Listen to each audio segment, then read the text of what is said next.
코로나 바이러스와 그리스도. 존 파이퍼 저, 조계광 역, 진양욱 낭독, 개혁된 실천사. 이 오디오북은 디자이어링갓 선교회의 지원 아래 제작되었습니다. 코로나 바이러스의 창궐. 나는 2020년 3월을 며칠 남겨둔 시점에서 전문 용어로 코로나 바이러스 질병 2019, 축약형은 코비드19로 불리는 코로나 바이러스가 온 세상을 휩쓸고 있는 상황을 지켜보며 이 작은 책을 쓰고 있다. 이 바이러스는 폐 손상을 일으키고 심한 경우 질식사를 유발한다. 이 바이러스에 의한 첫 사망 사례가 2020년 1월 11일에 중국에서 보고되었다. 이 책을 쓰고 있는 지금 전 세계의 감염자 숫자가 수십만 명에 달하고 사망자만 해도 수만 명에 이른다. 치료제는 아직 발견되지 않았다. 아마도 사람들이 이 책을 읽을 무렵이면 앞으로 전개될 상황을 지금의 나보다 훨씬 더 잘 알 수 있을 것이다. 따라서 바이러스의 확산이나 불가피한 경제적 피해를 완화하기 위해 취해지고 있는 방책을 여기서 상세히 기술할 필요는 없을 듯하다. 사교 행사, 여행, 콘퍼런스, 교회 모임, 영화 관람, 외식업, 스포츠 행사, 사업 활동이 일체 중단될 시점이 다가오고 있다. 이것은 미국에서나 전 세계적으로나 처음 있는 현상은 아니다. 질병관리본부의 통계에 따르면 1918년에 인플루엔자가 전 세계적으로 유행했을 때 무려 5천만 명이 목숨을 잃었다. 미국에서만 50만 명이 죽었다. 아침에 증상을 느낀 사람들이 그날 저녁에 세상을 떠났다. 현관에서 시신들을 수거해 증기삽으로 판 무덤으로 곧바로 싣고 갔다.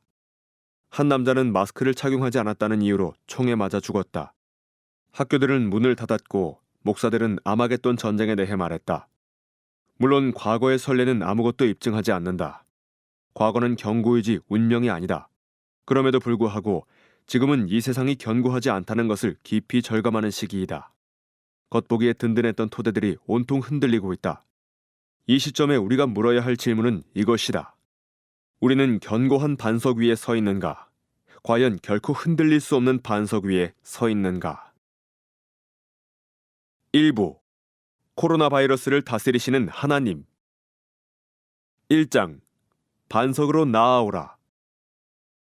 내가 이 책을 쓰려고 마음먹은 이유는 확률 게임은 희망을 걸 만큼 견고하지가 못하기 때문이다. 3%냐 10%냐, 젊으냐 늙었냐, 건강 상태가 좋으냐 나쁘냐, 시골에 사느냐 도시에 사느냐, 혼자 사느냐 친구들과 함께 사느냐 등을 따져 생존 가능성을 예측하는 것은 믿을만 하지가 못하다. 확률 게임은 소망을 줄 수 없다. 그것은 딛고 설 만한 굳건한 토대가 못 된다. 더 나은 길, 더 나은 토대가 있다. 가능성이라는 모래가 아닌 확실성이라는 반석이 존재한다. 암 진단을 받다. 2005년 12월 21일, 나는 전립선 암에 걸렸다는 진단 결과를 전해들었다. 그때부터 몇 주 동안은 온통 생존 가능성에 관한 대화뿐이었다. 좀 더 기다리면서 상태를 지켜보는 것, 약물 치료를 받는 것, 동종요법을 사용하는 것, 외과 수술을 받는 것, 이들 각각의 생존 가능성이 얼마나 될지를 따지는 말들이 오갔다. 아내와 나는 그런 가능성의 수치를 비교하며 곰곰이 생각했다. 그러나 저녁이 되면 우리는 서로를 바라보고 빙긋이 웃으면서 우리의 소망은 가능성에 있지 않아. 우리의 소망은 하나님께 있어. 라고 생각했다. 물론 우리의 생각은 의사들은 어느 정도의 가능성만을 보장해주지만 하나님은 100% 치유해 주실 수 있어라는 의미가 아니었다. 우리가 말하는 반석은 그 이상이다. 그렇다. 그것은 치유보다 더 나은 것이다. 의사가 전화로 암 확진 결과를 알려주기 전에 하나님은 이미 놀라운 방법으로 나의 발을 받쳐주고 있는 반석을 상기시켜 주었다. 일상적인 열리의 정기 검진이 끝난 후에 비뇨기과 의사는 나를 쳐다보며 조직 검사를 해야 할 것 같습니다. 라고 말했다. 그래요? 언제요? 괜찮으시면 당장 해야겠습니다. 네, 그렇게 하시죠. 의사가 기계를 가지러 간 동안 나는 잘 어울리지 않는 파란색 옷으로 갈아입으면서 무슨 일이 벌어지고 있는지를 잠시 생각할 기회를 가졌다. 아마도 의사는 내가 암에 걸렸을 수도 있다고 생각하나 보군. 그런 생각을 하니 세상에서의 나의 미래가 달리 생각되기 시작했다. 그 순간 하나님은 최근에 성경에서 읽은 말씀을 마음속에 떠올려 주셨다. 하나님이 말씀하시다. 확실하게 말하지만 무슨 음성을 들은 것이 아니다. 그런 적은 한 번도 없다. 하나님이 말씀하신다는 나의 확신은 성경이 그분의 말씀이라는 사실에 근거한다. 다음 장에서 이 점을 좀 더 자세히 언급할 생각이다. 그분은 지금까지 말씀해 오셨고 지금도 여전히 성경을 통해 말씀하신다. 성경은 하나님의 음성이다. 비뇨기과 진찰실에서 내가 암에 걸렸다는 것을 확실하게 밝혀줄 조직검사 결과를 기다리는 동안 하나님은 내게 파이퍼야, 이것은 나의 진노가 아니다. 살든지 죽든지 너는 나와 함께 있을 것이다. 라고 말씀하셨다. 이것은 내가 나의 말로 고쳐서 말한 것이고 하나님이 실제로 하신 말씀은 다음과 같다. 하나님이 우리를 세우심은 노하심에 이르게 하심이 아니요 오직 우리 주 예수 그리스도로 말미암아 구원을 받게 하심이라. 예수께서 우리를 위하여 죽으사 우리로 하여금 깨어있든지 자든지 자기와 함께 살게 하려 하셨느니라. 데살로니가 전서 5장 9절 10절. 깨어있든지 자든지 즉 살든지 죽든지 나는 하나님과 함께 살 것이다. 그러나 그런 일이 어떻게 가능할까? 나는 하나님이 제시하신 사랑과 거룩함의 기준을 단 하루도 예외 없이 날마다 어기며 살아온 죄인이다. 그런데 어떻게 그럴 수 있을까? 어떻게 하나님이 파이퍼야, 살든지 죽든지 너는 나와 함께 있을 것이다 라고 말씀하실 수가 있을까? 하나님은 내가 그런 질문을 던지기도 전에 바로 대답을 주셨다. 그것은 바로 예수님 덕분이다. 예수님의 죽으심 때문에 나를 향한 진노가 모두 사라졌다. 내가 완전해서가 아니다. 나의 구원자이신 예수 그리스도께서 나의 죄와 죄책과 징벌을 담당하셨다. 그분은 우리를 위해 죽으셨다. 성경이 그렇게 말씀한다. 나는 죄책과 징벌에서 벗어나 하나님의 자비로운 호의 안에 안전하게 거한다. 하나님은 살든지 죽든지 너는 나와 함께 있을 것이다 라고 말씀하신다.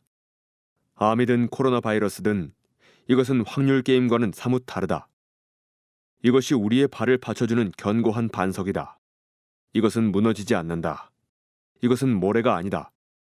나는 다른 사람들도 이 반석을 딛고 서기를 바라는 마음이 간절하며 그래서 이 책을 쓰고 있다.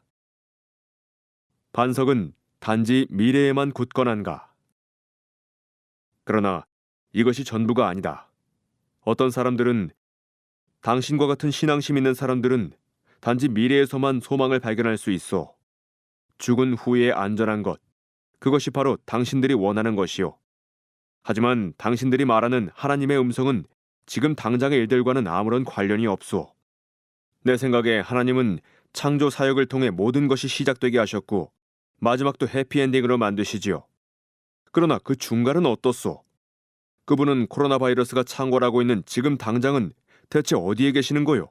라고 말할지도 모른다. 나도 사후에 수십억 년 이상 끝없이 하나님의 임재 안에서 기쁨을 누리는 것에 참으로 큰 가치를 부여한다.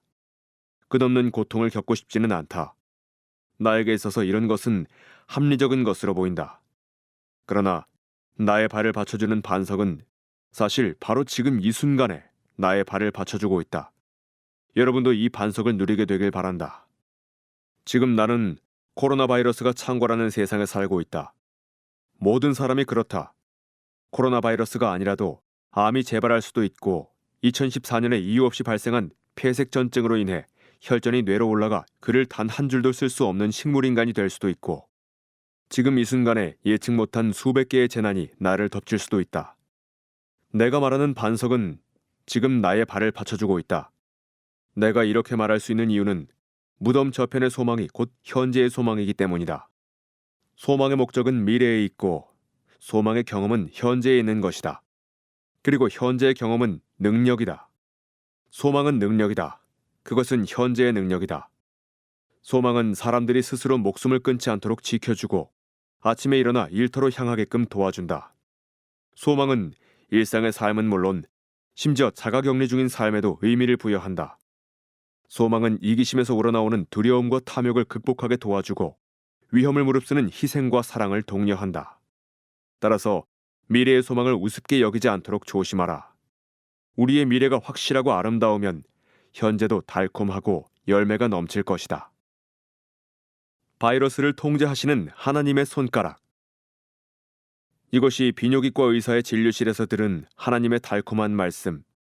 살든지 죽든지 너는 나와 함께 있을 것이다를 옹호하기 위해 내가 할 수 있는 말이다. 예수님의 죽음과 부활을 통해 주어진 그러한 소망 때문에 나는 다른 사람들을 유익하게 하는 일, 특히 그들의 영원한 구원을 위한 일에 나의 삶을 바치려는 마음을 갖게 되었다. 그것 때문에 삶을 헛되이 낭비하지 않겠다는 열정을 가질 수 있었고 더 이상 망설이지 않게 되었다. 그 소망으로 인해 나는 예수 그리스도의 위대하심을 널리 알리려는 열정으로 충만하게 되었다. 그 소망으로 인해 나는 할 수 있는 한 많은 사람이 나와 함께 영원한 기쁨을 누릴 수 있게 하기 위해 나 자신을 기꺼이 내어주고 싶게 되었다. 고린도후서 12장 15절. 그러나 파이퍼의 하나님은 현재가 아닌 미래만의 전문가라는 반론에 대해 내가 할 수 있는 말은 단지 이것만이 아니다. 아마도 내가 지금부터 하는 말을 들으면 어떤 사람은 우와, 하나님을 현재의 일에 너무 많이 연루시키는군요. 단지 미래만을 관장하는 하나님을 바이러스를 다스리는 하나님으로 탈바꿈시켰네요. 라고 반박할지도 모른다. 좋습니다가 아닌 좋은 느낌입니다. 이렇게 한번 생각해보자.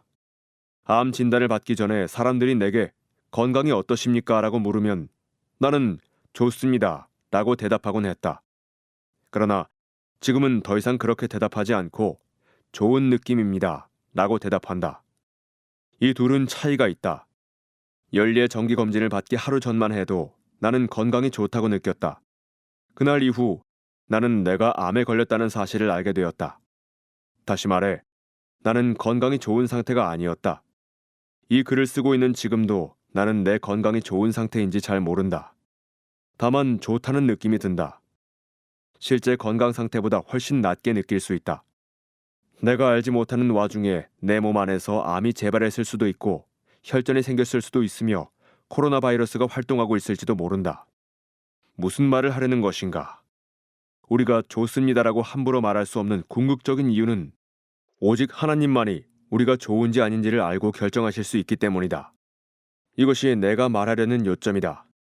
내가 좋은지 정확히 알지도 못하며 내가 좋은지 아닌지를 스스로 통제하지도 못하는 상황에서 좋습니다라고 말하는 것은 곧 내일 시카고에 가서 사업을 하는 것은 고사하고 심지어는 살아있을지도 모르는 상황에서 내일 나는 시카고에 가서 사업을 할 거야 라고 말하는 것과 같다. 성경은 그런 경우를 이렇게 말씀한다. 들으라. 너희 중에 말하기를 오늘이나 내일이나 우리가 어떤 도시에 가서 거기서 1년을 머물며 장사하여 이익을 보리라 하는 자들아. 내일 일을 너희가 알지 못하는도다. 너희 생명이 무엇이냐? 너희는 잠깐 보이다가 없어지는 안개니라. 너희가 도리어 말하기를 주의 뜻이면 우리가 살기도 하고 이것이나 저것을 하리라 할 것이거늘. 야고보서 4장 13절에서 15절. 따라서 하나님이 오직 미래에만 관여하신다는 생각은 그저 수증기처럼 증발되어 버릴 생각이다. 성경의 진리라는 찬란한 햇빛이 비치면 우리 나름의 생각은 잠깐 보이는 안개처럼 흔적도 없이 사라진다. 하나님이 결정하시면 우리는 이것이나 저것을 한다. 지금도 세상에서 행하고 계시고 영원히 그렇게 하실 하나님. 그분이 나의 견고한 반석이다. 여러분도 이 반석 위에 서기를 바란다. 성경은 주의 뜻이면 우리가 살기도 하고 라고 말씀한다.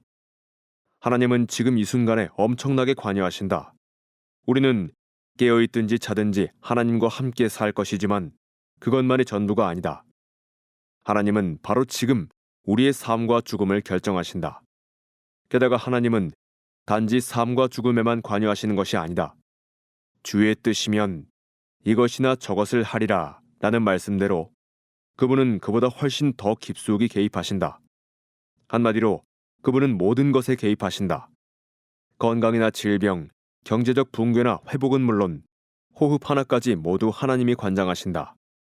다시 말해 하나님은 내가 의사의 진료실에서 조직검사 결과를 기다리는 동안에 두려워하지 말라. 내가 깨어있든지 자든지 너는 나와 함께 있을 것이다.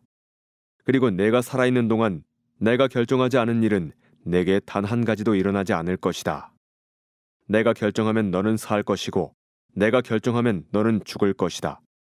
네가 나의 결정에 따라 죽을 때까지 나는 네가 이것이나 저것을 하도록 결정할 것이다. 그러니 일하거라 라고 말씀하실 수도 있었을 것이다. 나중에 그렇게 말씀하셨다. 이것이 오늘과 내일과 영원토록 나를 받쳐주는 나의 반석이다. 반석으로 나아오라. 내가 이 책을 쓰는 이유는 견고한 반석이신 예수 그리스도 위에 함께 서자고 여러분을 초청하기 위해서다. 이 말의 의미를 분명하게 이해할 수 있기를 바란다. 나의 목적은 하나님께서 역사의 이 순간, 곧 코로나 바이러스가 창궐하는 이때에도 그리스도 안에서 우리의 반석이 되시는 이유를 설명하고 그분의 강력한 사랑 위에 선다는 것이 무엇을 의미하는지 보여주는 것이다. 2장. 견고한 토대. 코로나 바이러스든 아니면 다른 어떤 문제든 그에 대한 내 생각은 그다지 중요하지 않다. 그러나 하나님의 생각은 영원히 중요하다. 그분은 자신의 생각에 대해 침묵을 지키고 계신 것이 아니다. 성경의 어느 한 페이지도 이번 위기와 무관한 페이지는 거의 없다. 견고하고 달콤한 말씀. 나의 음성은 풀과 같고 하나님의 음성은 화강암과 같다. 풀은 마르고 꽃은 떨어지되 오직 주의 말씀은 세세토록 있도다. 베드로전서 1장 24절 25절. 예수님은 성경에 기록된 하나님의 말씀은 패하지 못한다고 말씀하셨다. 요한복음 10장 35절. 하나님의 말씀은 진실하고 의롭다. 시편 19편 9절. 그분의 말씀은 삶의 굳건한 토대다. 주께서 주의 증거들을 영원히 세우셨다. 시편 119편 152절. 하나님의 말씀을 듣고 그분을 믿는 것은 모래가 아닌 반석 위에 집을 짓는 것과 같다. 마태복음 7장 24절. 우리는 하나님의 말씀에 드러난 하나님의 뜻에 주의를 기울여야 한다. 그의 경영은 기묘하며 지혜는 광대하니라. 이사야 28장 29절. 그의 지혜가 무궁하시도다. 시편 147편 5절. 코로나 바이러스에 대한 하나님의 말씀은 견고하고 흔들릴 수 없고 영원하다. 여호와의 계획은 영원히 서고 시편 33편 11절. 하나님의 도는 완전하고 사무엘하 22장 31절. 하나님의 말씀은 달콤하고 보배롭다. 시편 저자는 순금보다 더 사모할 것이며 꿀과 송이꿀보다 더 달도다. 시편 19편 10절이라고 말했다. 실로 하나님의 말씀은 인생의 달콤함이다. 영생의 말씀이 주께 있사오니 우리가 누구에게로 가오리까? 요한복음 6장 68절.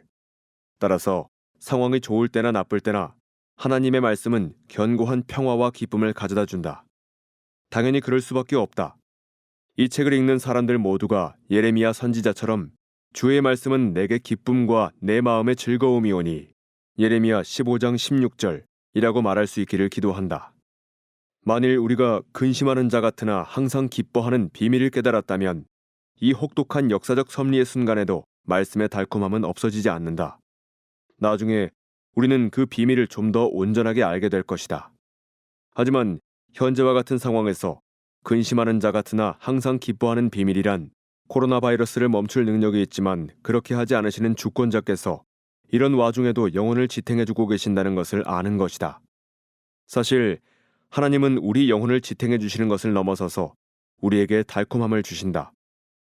신자들을 위한 하나님의 목적은 심지어 그들이 죽는 순간에도 자비이다. 이에 대한 소망 가운데 우리의 영혼은 달콤함을 누린다. 성경이 하나님의 말씀이라는 것을 어떻게 아는가? 따라서 성경이 하나님의 말씀이라는 것을 어떻게 아는가라고 묻는 것이 오히려 더 긴급한 일이다. 이 질문에 대해 간단히 대답하자면 성경을 통해 비치는 하나님의 영광이 있기 때문이다. 우리의 마음속에는 하나님을 따라 형태가 잡힌 형판이 존재한다. 마치 스프로킷과 기어, 손과 장갑, 물고기와 물, 날개와 공기처럼 딱 들어맞는 형판이다. 이렇게 말하면 신비적이고 주관적인 말처럼 들리는군요. 왜 그렇게 대답하는 것이죠? 라고 말할 사람이 있을지 모르겠다.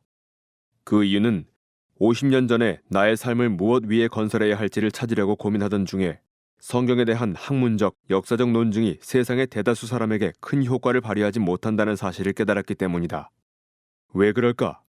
그런 논증은 어느 정도 참되고 유익할지 몰라도 8살짜리 어린아이나 그를 모르는 한적한 남태평양 정글의 원주민이나 공식적인 교육을 그리 많이 받지 못한 서구 사회의 보통 사람으로서는 이해하기가 어렵다. 그리고 내 생각에 하나님은 그런 사람들이 혼란스러워하지 않고 하나님의 말씀을 충분히 듣고 믿을 수 있게 계획하셨다는 것이 명백해 보였다. 성경적 믿음은 맹신이 아니다. 성경이 말하는 믿음은 맹신이 아니다. 이 믿음은 근거가 충분하고 확실하다. 이것이 믿음으로 불리는 이유는 근거가 없기 때문이 아니라 신뢰를 포함하고 있기 때문이다. 예수님은 신자들이 아닌 불신자들을 맹인으로 일컬으셨다. 마태복음 15장 14절. 그들이 보아도 보지 못하며 마태복음 13장 13절. 하나님이 가르치시는 구원 신앙은 보는 것, 실제로 보는 것에 근거한다. 그렇다면 무엇을 보는 것일까? 성경은 이렇게 대답한다. 사탄은 믿지 아니하는 자들의 마음을 혼미하게 하여 하나님의 형상이신 그리스도의 영광의 복음의 광채가 비치지 못하게 하려고 안간힘을 쓴다. 고린도 후서 4장 4절. 다시 말해 복음을 통해 비치는 영적인 빛이 있다. 구원에 관한 성경의 증언이 곧 그것이다. 이것은 어떤 종류의 빛일까? 이것은 하나님의 형상이신 그리스도의 영광의 빛이다. 이것은 마법도 아니고 신비도 아니다. 실제로는 존재하지 않지만 겉으로 사실처럼 보이는 것이 아니다. 예수 그리스도께서는 하나님이자 인간이시다. 그분이 지니신 도덕적, 영적, 초자연적 영광, 곧 그분의 아름다우심과 가치와 위대하심이 하나님의 말씀을 통해 빛난다. 이것이 성경의 진리됨을 입증한다. 우리의 영혼 안에는 하나님을 따라 형태가 잡힌 영적 형판이 존재한다. 이것이 내가 성경에서 빛나는 하나님의 영광이 우리 안에 존재하는 형판, 하나님의 형태를 따라 만들어진 형판과 꼭 들어맞는다고 말하는 이유다. 하나님의 영광은 그런 식으로 성경의 진리와 가치를 입증한다. 나는 모든 인간의 영혼 안에 영적 형판, 즉 하나님에 관한 간접적인 지식이 존재한다고 믿는다. 이에 관한 성경의 가르침은 이렇다. 성경은 모든 인간에 대해 이는 하나님을 알만한 것이 그들 속에 보임이라. 하나님을 알되 하나님을 영화롭게도 아니하고 로마서 1장 19절 21절이라고 말씀한다. 성경은 모든 인간의 영혼 안에 이런 지식이 존재하기 때문에 자연 속에서 하나님의 영광을 볼 책임이 있다고 가르친다. 그와 마찬가지로 우리는 말씀을 통해 예수님 안에서 하나님의 영광을 볼 책임이 있다. 하늘이 하나님의 영광을 선포한다. 시편 19편 1절. 우리는 그것을 보고 감사해야 할 의무가 있다. 하나님의 아들도 하나님의 영광을 보여주신다. 우리는 그것을 보고 경배해야 할 책임이 있다. 요한 사도는 우리가 그의 영광을 보니 아버지의 독생자의 영광이요 라고 말했다. 요한복음 1장 14절. 이것이 곧 하나님의 말씀에서 비치는 자증적 영광이다. 이 영광은 성경이 하나님의 말씀이라는 우리의 믿음을 뒷받침하는 확실하고 견고한 토대다. 기술과 맛. 성경에 나타난 하나님의 영광을 인지하는 방법은 꿀이 꿀이라는 것을 아는 방식과 비슷하다. 성경학자들이 성경의 역사적인 신빙성을 설득력 있게 주장하는 것처럼 과학과 기술은 화학적인 실험을 통해 항아리에 담긴 것이 꿀이라고 입증할 수 있다. 그러나 대다수 사람은 과학자나 학자가 아니다. 우리는 그저 맛을 보고 꿀이라는 것을 안다. 그와 비슷하게 성경의 메시지에 나타난 하나님의 영광도 달콤한 맛을 지닌다. 그 맛이 하나님이 우리에게 부여하신 기능에 와닿아 느껴진다. 주의 말씀하신 맛이 내게 어찌 그리 단지요. 내 입에 꿀보다 더 다니이다. 시편 119편 103절. 너희는 여호와의 선하심을 맛보아 알지어다. 시편 34편 8절. 이것은 가상적인 것이 아니라 실제로 보는 것이고 실제로 맛보는 것이다. 우리는 실제로 있는 것을 보고 맛본다. 우리의 위로와 반석. 예수님은 성경은 폐하지 못하나니 요한복음 10장 35절이라고 말씀하셨고, 바울 사도는 모든 성경은 하나님의 감동으로 된 것으로 디모데후서 3장 16절이라고 말했다. 베드로 사도도 예언은 오직 성령의 감동하심을 받은 사람들이 하나님께 받아 말한 것임이라. 베드로후서 1장 21절 이라고 말했다. 우리의 마음은 그런 말씀에 옳습니다 라고 화답한다. 우리는 보았고 맛보았다. 그로써 우리는 안다. 그런 지식은 근거가 확실하다. 우리는 어둠 속을 헤매지 않는다. 우리의 영혼은 주의 말씀의 강령은 진리이오니. 시편 119편 160절. 여호와여, 주의 말씀은 영원히 하늘에 굳게 섰사오며. 시편 119편 89절. 하나님의 말씀은 다 순전하며. 잠언 30장 5절이라는 성경의 외침에 공명한다. 그런 일이 일어나면 코로나 바이러스가 창궐하는 와중에도 하나님의 진리가 우리에게 물밀듯 밀려오면서 이루 형용할 수 없는 위로가 찾아온다. 내 속에 근심이 많을 때에 주의 위안이 내 영혼을 즐겁게 하시나이다. 시편 94편 19절. 여호와는 마음이 상한 자를 가까이 하시고 충심으로 통회하는 자를 구원하시는도다. 의인은 고난이 많으나 여호와께서 그의 모든 고난에서 건지시는도다. 시편 34편 18절 19절. 전염병이 온 세상을 위협하는 상황 속에서 하나님처럼 우리를 위로할 수 있는 사람은 아무도 없다. 그분의 위로는 흔들리지 않는다.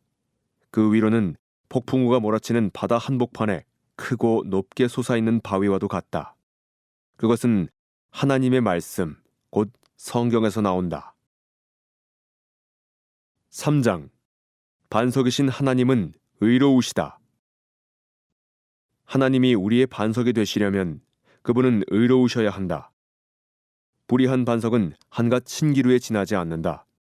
온 세상을 휩쓸고 있는 전염병은 하나님이 의롭고 선하고 거룩하시다는 우리의 신념을 뒤흔든다.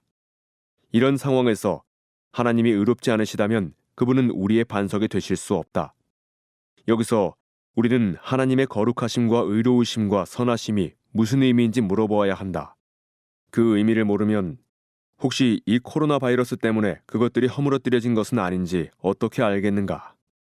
아니면 대신에 그것들이야말로 우리를 구원하는 반석의 영원한 토대라는 것을 어떻게 알겠는가? 성경은 하나님의 거룩하심과 의로우심과 선하심이 동일한 것이 아니라 서로 긴밀하게 연관된 것으로 묘사한다. 그러면 하나님의 거룩하심부터 살펴보기로 하자. 하나님의 거룩하심이란 무엇인가? 초월적이고 무한한 가치. 거룩함을 뜻하는 히브리어의 근본 의미는 분리, 곧 일반적인 것과 구별되어 다르다는 것이다. 이 분리의 개념이 하나님께 적용되면 홀로 뛰어나시다라는 의미를 지닌다. 하나님은 극상의 가치를 지닌 특별한 다이아몬드와 같으시다. 우리는 초월적이라는 말을 사용해 이런 신적 분리의 개념을 나타낼 수 있다. 하나님은 독자적으로 분리되어 존재하시기 때문에 다른 모든 현실을 초월하신다. 그분은 만물을 초월해 계시고 그 어떤 것보다 더 귀하시다. 모세가 하나님의 지시대로 바위를 향해 말하지 않고 그것을 내리치자 하나님은 너희가 나를 믿지 아니하고 이스라엘 자손의 목전에서 내 거룩함을 나타내지 아니한 고로 민수기 20장 12절이라고 책망하셨다. 모세는 하나님을 온전히 신뢰할 수 있는 지극히 탁월하신 존재가 아니라 무시해도 괜찮은 다른 인간적 권위들과 동급의 권위를 지닌 존재처럼 대하였다. 하나님은 이사야서 8장 12, 13절에서 그들이 두려워하는 것을 너희는 두려워하지 말며 놀라지 말고 만군의 여호와 그를 너희가 거룩하다 하고 그를 너희가 두려워하며 무서워할 자로 삼으라 라고 말씀하셨다. 이것은 하나님을 일반적인 두려움이나 공포의 대상으로 간주하지 말고 온전히 구별된 독특한 존재, 곧 초월적인 존재로 여겨 경외하라는 뜻이다. 이처럼 하나님의 거룩하심은 그분의 무한한 초월성과 지극히 뛰어난 가치를 의미한다. 하나님은 홀로 뛰어나시다. 이것은 그분이 그 어떤 것에도 의존하지 않고 홀로 존재하신다는 의미를 갖는다. 하나님은 자존하시기 때문에 아무것도 의존하지 않고 아무것도 필요로 하지 않으신다. 그분은 온전하고 완전하시다. 하나님은 만물의 근원이자 모든 가치의 원천으로서 가장 큰 가치를 지니고 계신다. 초월자이시나 고독하게 존재하지 않으신다. 하나님이 다른 현실들을 무한히 초월하신다고 해서 그분이 사랑 없이 고독한 마음을 지니셨다는 뜻은 결코 아니다. 역사적인 삼위일체 교리는 처음부터 끝까지 철저히 성경적이다. 하나님은 새 위격으로 존재하신다. 그러나 이 세 위격은 하나, 곧 동일한 신적 본질을 소유하신다. 하나님은 세 분이 아닌 한 분이시다. 이 한 분 하나님은 성부와 성자와 성령이라는 세 위격의 신비하고 참된 연합을 통해 존재하신다. 각 위격은 시작이 없고 영원하시다. 모두 참된 하나님이시다.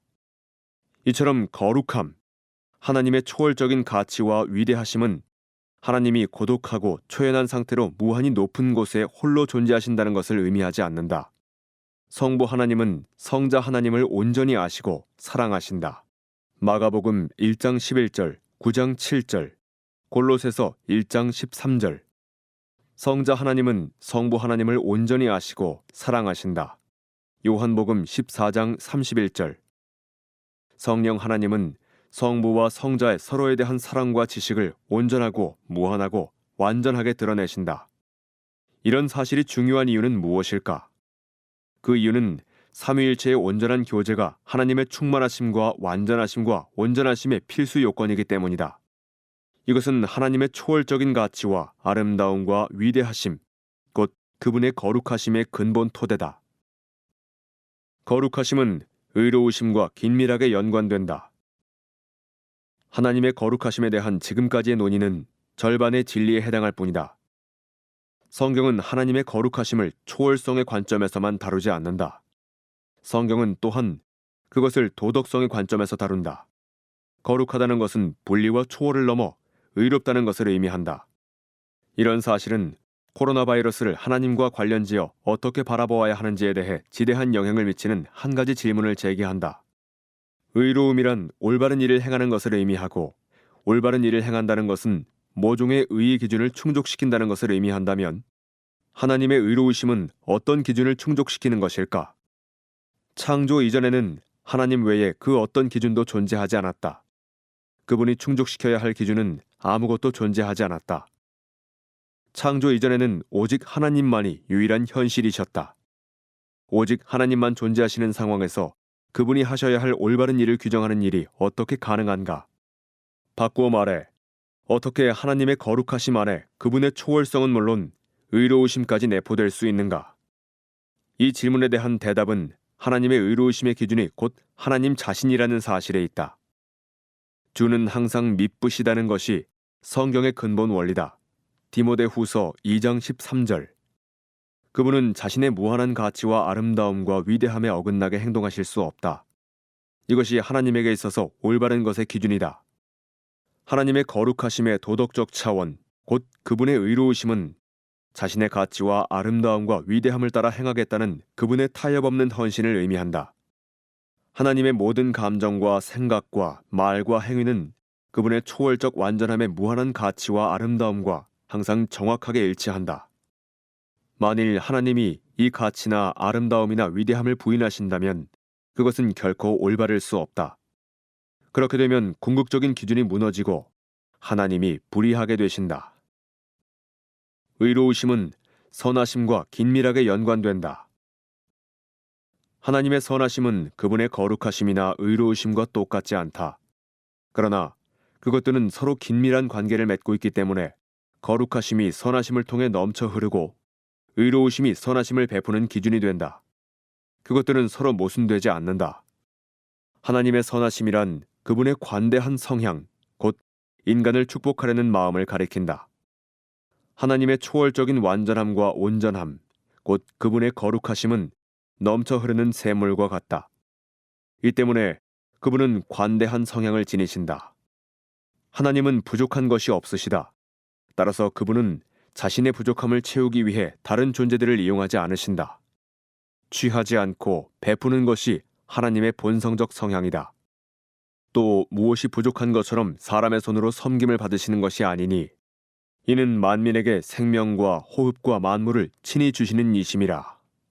사도행전 17장 25절. 이 선하심은 의로우심과 동떨어져 있지 않다.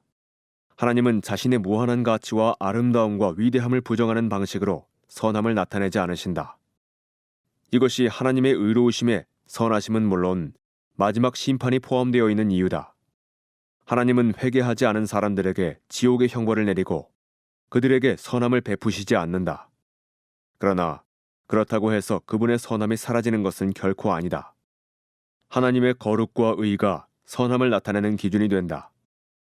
하나님은 특히 자기를 두려워하며 피난처로 삼는 자들에게 그분의 선함을 나타내신다. 주를 두려워하는 자를 위하여 쌓아두신 은혜, 곧 죽기에 피하는 자를 위하여 인생 앞에 베푸신 은혜가 어찌 그리 큰지요. 시편 31편 19절. 하나님을 공경하고 믿는다고 해서 그것이 공로가 되어 그분의 선하심을 얻어낼 수는 없다. 유한한 의존자인 인간은 공로를 세워 하나님으로부터 그 어떤 것도 얻을 수 없다. 하나님이 죄인들에게 나타내시는 선하심은 값없이 주어지는 과분한 은혜다. 그러면 하나님은 왜 자기를 두려워하며 피난처로 삼는 사람들에게 선하심을 풍성하게 나타내시는 것일까? 그 이유는 그런 공경심과 믿음이 하나님의 가치와 아름다우심과 위대하심을 드러내는 것이기 때문이다. 로마서 4장 20절. 그러므로 하나님의 의는 그분으로 하여금 그렇게 하나님을 공경하는 태도를 긍정하게 한다. 이것은 코로나 바이러스와 어떤 관계가 있을까? 다음 장에서는 모든 것을 다스리며 모든 것을 아시는 하나님의 주권에 대해 살펴볼 생각이다. 그러나 지금까지 논의한 내용만으로도 코로나 바이러스와 관련된 하나님의 섭리가 그분의 거룩하심이나 의로우심이나 선하심과 모순된다는 성급한 결론을 피할 수 있는 근거가 되기에 충분하다. 인간의 고난을 배미로 하나님이 불의하시다고 비난하거나 세상을 통치하시는 하나님이 더 이상 선하거나 거룩하지 않다고 결론짓는 것은 너무나도 순진한 생각이 아닐 수 없다. 우리는 모두 죄인이다. 그 누구도 예외는 없다. 우리는 영광스러운 하나님의 가치와 아름다우심과 거룩하심을 우리가 더 좋아하는 것들로 바꾸었다. 로마서 1장 23절, 3장 23절. 우리가 알든 모르든 이것은 하나님을 존중하지 않는 후안무치한 행위에 해당한다. 따라서 우리는 징벌을 받아 마땅하다.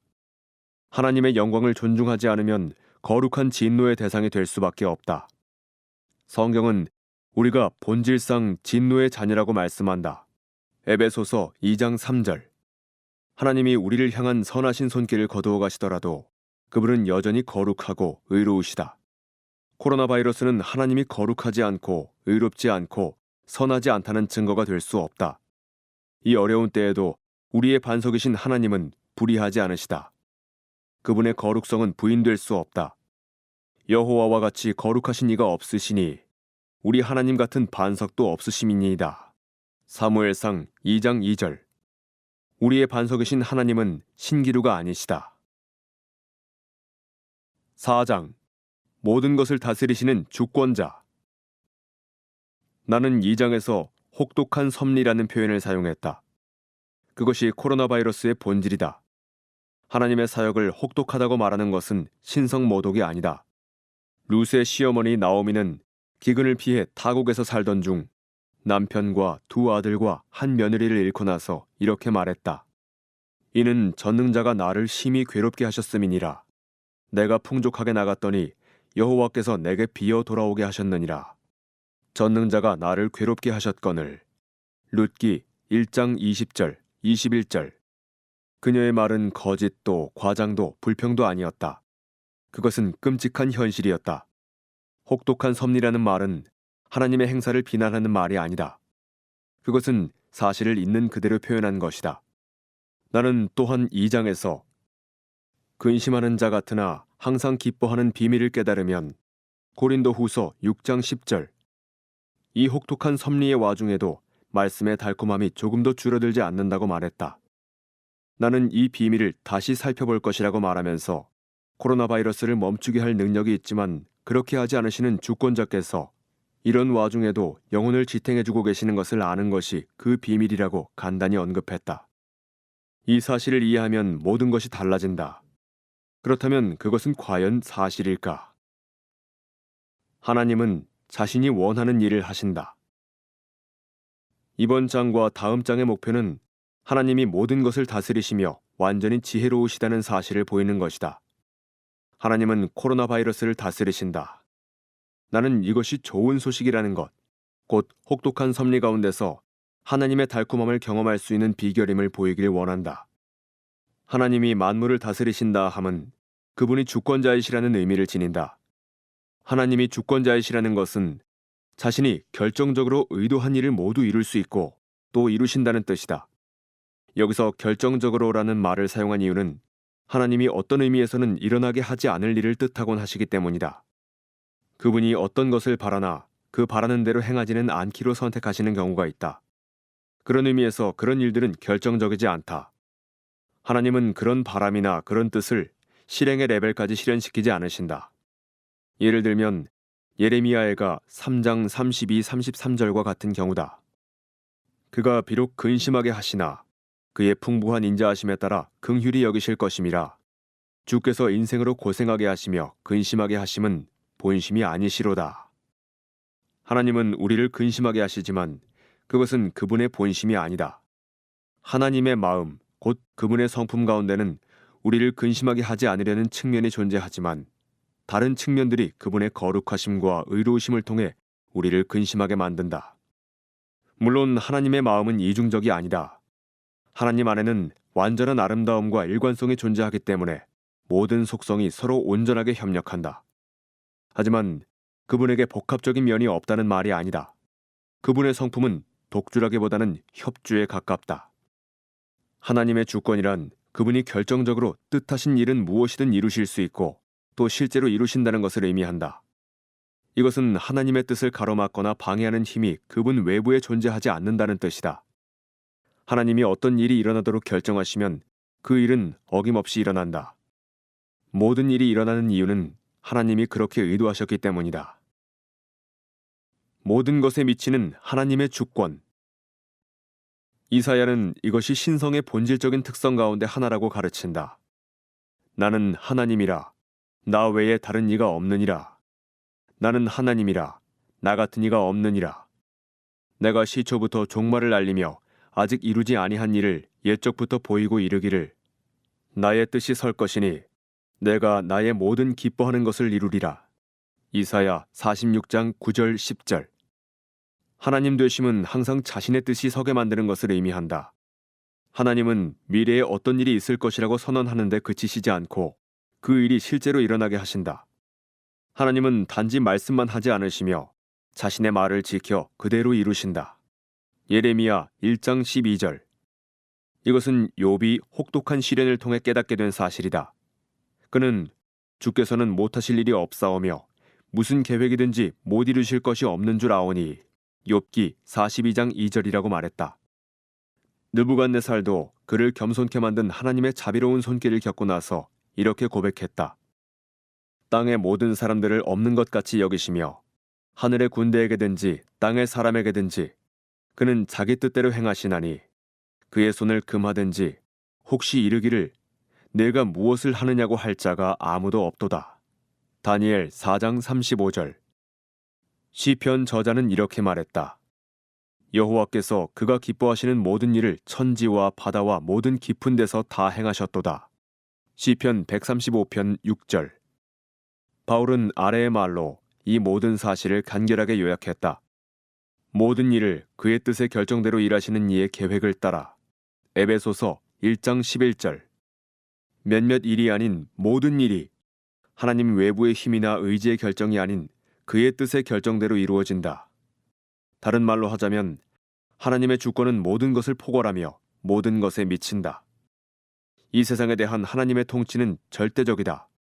그분은 바람, 누가복음 8장 25절, 번갯불, 욥기 36장 32절, 눈, 시편 147편 16절, 개구리, 출애굽기 8장 1절에서 15절, 이, 출애굽기 8장 16절에서 19절, 파리, 출애굽기 8장 20절에서 32절, 메뚜기, 출애굽기 10장 1절에서 20절, 메추라기, 출애굽기 16장 6절에서 8절, 벌레, 요나 4장 7절, 물고기, 요나 2장 10절, 참새, 마태복음 10장 29절, 풀, 시편 147편 8절, 박넝쿨, 요나 4장 6절, 기근, 시편 105편 16절, 태양, 여호수아 10장 12절 13절, 감옥의 문, 사도행전 5장 19절,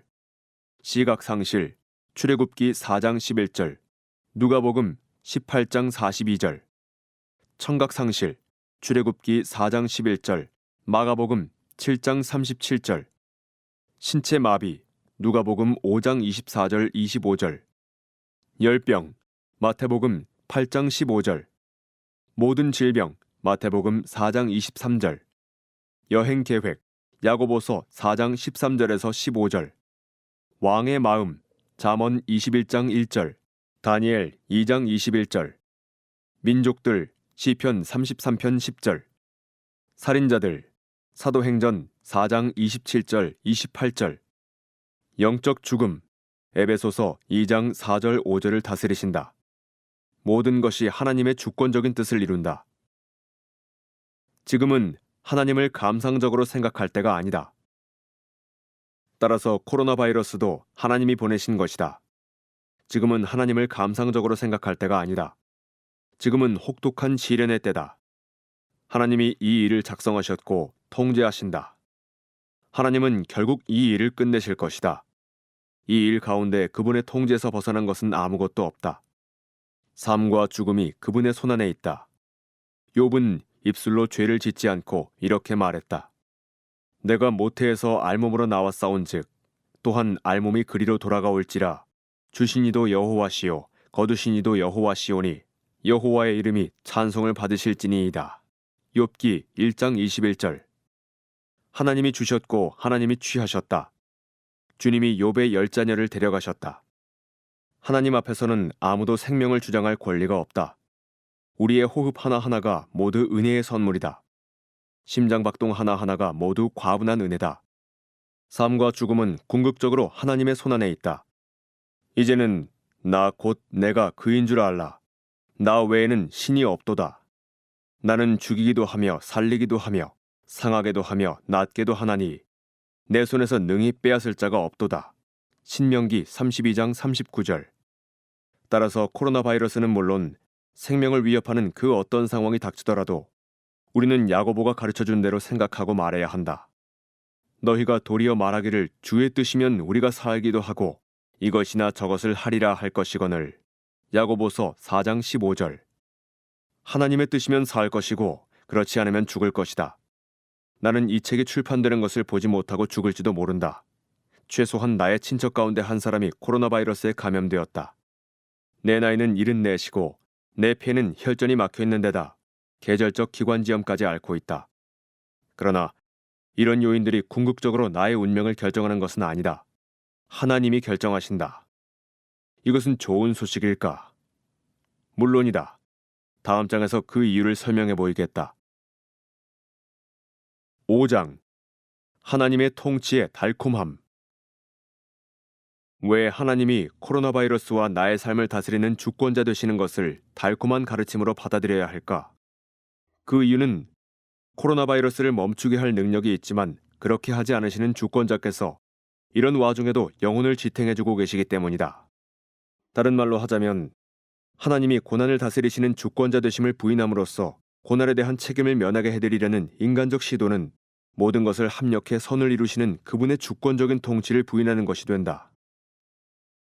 하나님을 보좌에서 끌어내리는 것은 좋은 소식이 아니다. 하나님은 질병을 주기도 하고 그로 인한 손실을 견딜 힘을 주기도 하는 주권자이시다. 하나님은 생명을 취하기도 하고 죽음을 정복해 신자들을 그리스도와 함께 천국에 거하게 하기도 하는 주권자이시다. 사탄이나 질병이나 파괴 행위나 운명이나 우연이 우리의 삶을 결정한다고 생각하는 것은 달콤하지 않다. 그것은 좋은 소식이 아니다. 하나님의 통치는 좋은 소식이다. 왜일까? 그 이유는 하나님이 거룩하고 의롭고 선하고 무한히 지혜로우시기 때문이다. 지혜와 권능이 하나님께 있고 계략과 명철도 그에게 속하였나니. 욥기 12장 13절. 우리 주는 그의 지혜가 무궁하시도다. 시편 147편 5절. 깊도다. 하나님의 지혜와 지식의 풍성함이여. 로마서 11장 33절. 하나님의 목적은 하늘에 있는 통치자들과 권세들에게 하나님의 각종 지혜를 알게 하는 것이다. 에베소서 3장 10절. 그 무엇도 하나님을 놀라게 하거나 당혹스럽게 하거나 곤란하게 할 수 없다. 하나님의 무한한 권능이 그분의 무한히 거룩하고 의롭고 선하고 지혜로운 속성을 통해 발현된다. 그 모든 것이 그분의 아들 예수 그리스도를 믿는 자들을 이롭게 하는 데 이바지한다. 하나님이 예수님을 보내 죄인들을 대신해 죽게 하신 것은 코로나 바이러스와 결코 무관하지 않다. 하나님은 죄인들을 위해 모든 것을 확보하셨다. 이 관계를 설명하면 다음과 같다. 로마서 8장 32절은 자기 아들을 아끼지 아니하시고 우리 모든 사람을 위하여 내주신 이가 어찌 그 아들과 함께 모든 것을 우리에게 주시지 아니하겠느냐 라고 말씀한다. 하나님이 자기 아들을 내주어 우리를 대신해 십자가에 못 박혀 죽게 하신 이유는 자신의 주권적인 능력을 통해 우리에게 모든 것을 주기 위한 정당성을 확보하기 위해서다. 어찌 그 아들과 함께 모든 것을 우리에게 주시지 아니하겠느냐 라는 말씀은 하나님이 기꺼이 그렇게 하실 것이라는 뜻이다. 이것은 하나님의 아들이 흘리신 피를 통해 확실하게 보장된다. 그렇다면 이 말씀에서 모든 것은 무엇을 의미할까? 그것은 하나님의 뜻을 행하고 그분의 이름을 영화롭게 하고 그분이 계시는 곳까지 안전하게 나아가 그분 앞에서 즐거워하기 위해 우리에게 필요한 모든 것을 가리킨다. 바울은 위 구절로부터 3절 뒤에 나오는 구절에서 그런 일이 코로나 바이러스와 같은 실제 현실 속에서 어떻게 이루어지는지를 분명하게 설명했다. 하나님이 우리에게 모든 것을 주시겠다는 약속, 피로 보증된 무한한 약속은 코로나 바이러스에 대해 어떤 의미를 갖는가? 성경은 이렇게 말씀한다. 누가 우리를 그리스도의 사랑에서 끊으리요? 환난이나 곤고나 박해나 기근이나 적신이나 위험이나 코로나 바이러스나 칼이랴. 기록된 바 우리가 종일 주를 위하여 죽임을 당하게 되며 도살당할 양같이 여김을 받았나이다 함과 같으니라. 그러나 이 모든 일에 우리를 사랑하시는 이로 말미암아 우리가 넉넉히 이기느니라. 로마서 8장 35절에서 37절. 우리가 종일 주를 위하여 죽임을 당하게 되며라는 놀랍고 고통스러운 말씀에 주목하라. 자기 아들을 아끼지 않고 내주신 하나님이 우리에게 주고자 하시는 모든 것 안에는 죽음을 안전하게 통과하는 것도 포함된다. 로마서 8장 38절에서 39절은 내가 확신하노니 사망이나 생명이나 다른 어떤 피조물이라도 우리를 우리 주 그리스도 예수 안에 있는 하나님의 사랑에서 끊을 수 없느니라 라고 말씀한다. 사탄의 악한 의도조차도 선으로 바꿔주신다. 사탄이 하나님의 허락 아래 우리를 고난과 죽음으로 몰고 간다고 해도 그는 궁극적인 결정권자가 아니다. 사탄은 하나님의 허락이 없는 한 우리를 해칠 수 없다. 욥기 1장 12절, 누가복음 22장 31절, 고린도후서 12장 7절. 우리는 요셉이 자기를 노예로 팔아넘긴 형제들에게 했던 말을 사탄에게 해주어야 한다. 그는 당신들은 나를 해하려 하였으나 하나님은 그것을 선으로 바꾸셨다고 창세기 50장 20절 말했다. 이 말씀을 희석시키지 않도록 조심하라. 이 말씀은 하나님이 그것을 이용해 선을 이루셨다라거나 하나님이 그것을 선으로 바꾸셨다라는 의미가 아니다. 이 말씀에는 하나님이 처음부터 그렇게 되도록 의도하셨다는 의미가 담겨 있다. 요셉의 형들은 악한 의도를 품었다. 그러나 하나님은 선한 목적을 지니고 계셨다. 그분은 그 악한 행위의 중간에 개입해 그런 악을 처리해버리지 않으셨다. 그분은 처음부터 분명한 목적과 의도를 가지고 계셨다. 하나님은 처음부터 선을 위해 그것을 의도하셨다. 이것이 사람들이나 사탄이 우리에게 고통을 줄 때 위로를 얻을 수 있는 비결이다. 우리는 그리스도 안에서 사탄이나 악한 사람들에게 너는 악한 의도를 지녔지만 하나님은 선한 의도를 지니셨다라고 말할 수 있다. 사탄이나 질병이나 악한 사람들이나 그 무엇도 주권자가 될 수 없다. 주권자는 오직 하나님뿐이다. 그분은 선하고 지혜로운 주권자이시다. 참새 한 마리는 물론 머리털까지 주관하신다. 예수님은 아름다운 표현을 사용해 제자들에게 하나님의 달콤한 주권을 가르치셨다. 참새 2마리가 한 아사리온에 팔리지 않느냐. 그러나 너희 아버지께서 허락하지 아니하시면 그 하나도 땅에 떨어지지 아니하리라. 너희에게는 머리털까지 다 세신 바 되었나니 두려워하지 말라. 너희는 많은 참새보다 귀하니라. 마태복음 11장 29절에서 31절. 하나님이 허락하지 않으시면 참새 한 마리도 땅에 떨어지지 않는다. 하나님이 허락하지 않으시면 단 하나의 바이러스도 활동할 수 없다. 하나님의 주권적 통치는 지극히 세밀하다. 예수님은 또 어떻게 말씀하셨는가? 그분은 우리가 많은 참새보다 귀하며 머리털까지 다 세신 바 되었으니 두려워 말라고 말씀하셨다. 왜 두려워할 필요가 없을까? 그 이유는 우리가 살든지 죽든지 하나님의 세밀한 주권이 그분의 거룩하심과 의로우심과 선하심과 지혜를 통해 발현되기 때문이다. 하나님은 우리를 마음대로 처리할 수 있는 볼모로 간주하지 않으신다. 우리는 하나님의 귀한 자녀들이다. 우리는 많은 참새보다 귀하다. 코로나 바이러스를 멈추게 할 능력이 있지만 그렇게 하지 않으시는 주권자께서 이런 와중에도 영혼을 지탱해주고 계시는 것을 아는 것. 이것이 앞서 말한 근심하는 자 같으나 항상 기뻐하는 비밀이다. 하나님은 우리를 지탱해 주실 뿐 아니라 좋거나 나쁜 모든 것이 합력하여 선을 이루도록 모든 것을 주관하신다. 하나님을 사랑하는 자, 곧 그의 뜻대로 부르심을 입은 자들에게는 모든 것이 합력하여 선을 이루느니라. 로마서 8장 28절. 나의 일이 끝날 때까지 죽지 않는다. 지난 2000년 동안 그리스도의 백성들은 죽음 앞에서도 그런 반석같이 견고한 확신을 가진 덕분에 담대한 삶을 살 수 있었다. 수많은 그리스도인들이 하나님의 선하고 지혜로운 주권을 믿는 믿음을 통해 사랑의 희생을 기꺼이 감수할 수 있는 능력을 얻었다. 예를 들어 인도와 페르시아, 이란에서 선교사로 활동했던 헨리 마틴은 31살의 나이에 역병으로 세상을 떠났다. 1812년 10월 16일. 그가 죽기 9개월 전에 쓴 신앙일기에서 이렇게 말했다. 어느 모로 보나 올해는 지금까지의 그 어느 해보다 더 위험할 것이다. 그러나 내가 페르시아어 신약 성경을 완성할 때까지 산다면 나의 소임을 다한 셈이 될 것이다. 살든지 죽든지 내 안에서 그리스도께서 영광을 얻으시기를 소원한다. 만일 주님이 내게 맡기실 일이 있다면 나는 죽지 않을 것이다. 이것은 내게 주어진 그리스도의 일을 마칠 때까지 나는 죽지 않는다라는 말로 간단히 요약된다. 이것은 한치도 틀리지 않는 사실이다. 왜냐하면 삶과 죽음이 주권자이신 하나님의 손에 달려있기 때문이다. 그리스도를 위한 모든 사역이 하나님의 손에 달려있다. 헨리 마틴은 죽기 7년 전인 24살 때 이렇게 말했다. 하나님이 우주의 주권자가 아니시라면 나는 참으로 비참할 것이다. 그러나 주님이 다스리시니 땅은 즐거워하라. 그리스도의 대의가 승리할 것이다. 오, 나의 영혼아, 너는 그것을 알고 행복해하라. 2부. 하나님은 코로나 바이러스를 통해 무엇을 하고 계시는가? 2부를 시작하는 글. 보는 것과 가리키는 것. 하나님이 주권자의 자리에서 물러나지 않으셨다면 곧 그분이 모든 일을 그의 뜻의 결정대로 다스리시고 에베소서 1장 11절. 이 코로나 바이러스와 그로 인한 피해가 그분의 거룩하고 의롭고 선하고 지혜로운 손을 통해 온 것이라면 그분은 과연 지금 무슨 일을 하고 계시는 것일까? 그분의 목적은 무엇일까? 인생을 의지하지 말라.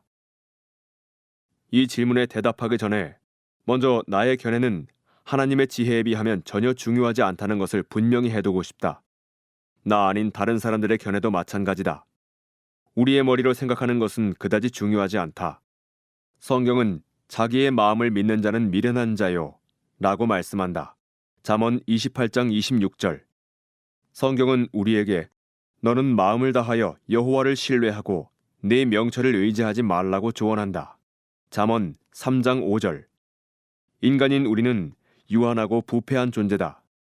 우리는 문화적으로 제약을 받고 우리의 유전자와 성장 환경의 영향을 받는다.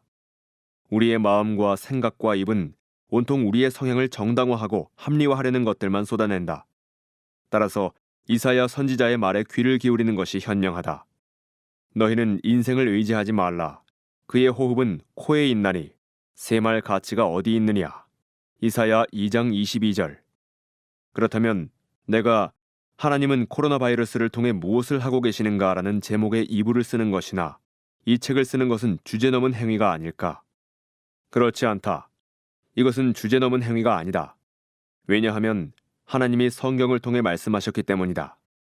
하나님은 우리에게 자기와 자기의 길을 깨우쳐주기 위해 자기를 낮춰 인간의 말로 말씀하셨다. 이는 그가 모든 지혜와 총명을 우리에게 넘치게 하사 그 뜻의 비밀을 우리에게 알리신 것이요. 에베소서 1장 8절 9절이라는 바울의 말은 참되다. 또한 바울은 그것을 읽으면 내가 그리스도의 비밀을 깨달은 것을 너희가 알 수 있으리라. 에베소서 3장 4절이라고 말했다. 하나님은 자신이 세상에서 하고 계시는 일에 대해 침묵하지 않으신다. 그분은 우리에게 성경을 주셨다. 앞서 2장에서 성경을 하나님의 말씀으로 신뢰할 수 있는 이유를 밝힌 바 있다. 따라서 나는 하나님이 하고 계시는 일을 상상으로 그려내려는 것이 아니다.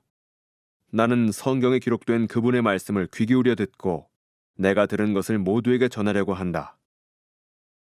헤아리지 못할 하나님의 길. 하나님은 무엇을 하고 계시는가? 라는 질문에 대답하기 전에 한 가지 더 말해둘 것이 있다. 그것은 하나님이 우리가 알지 못하는 수많은 일을 하고 계신다는 것이다.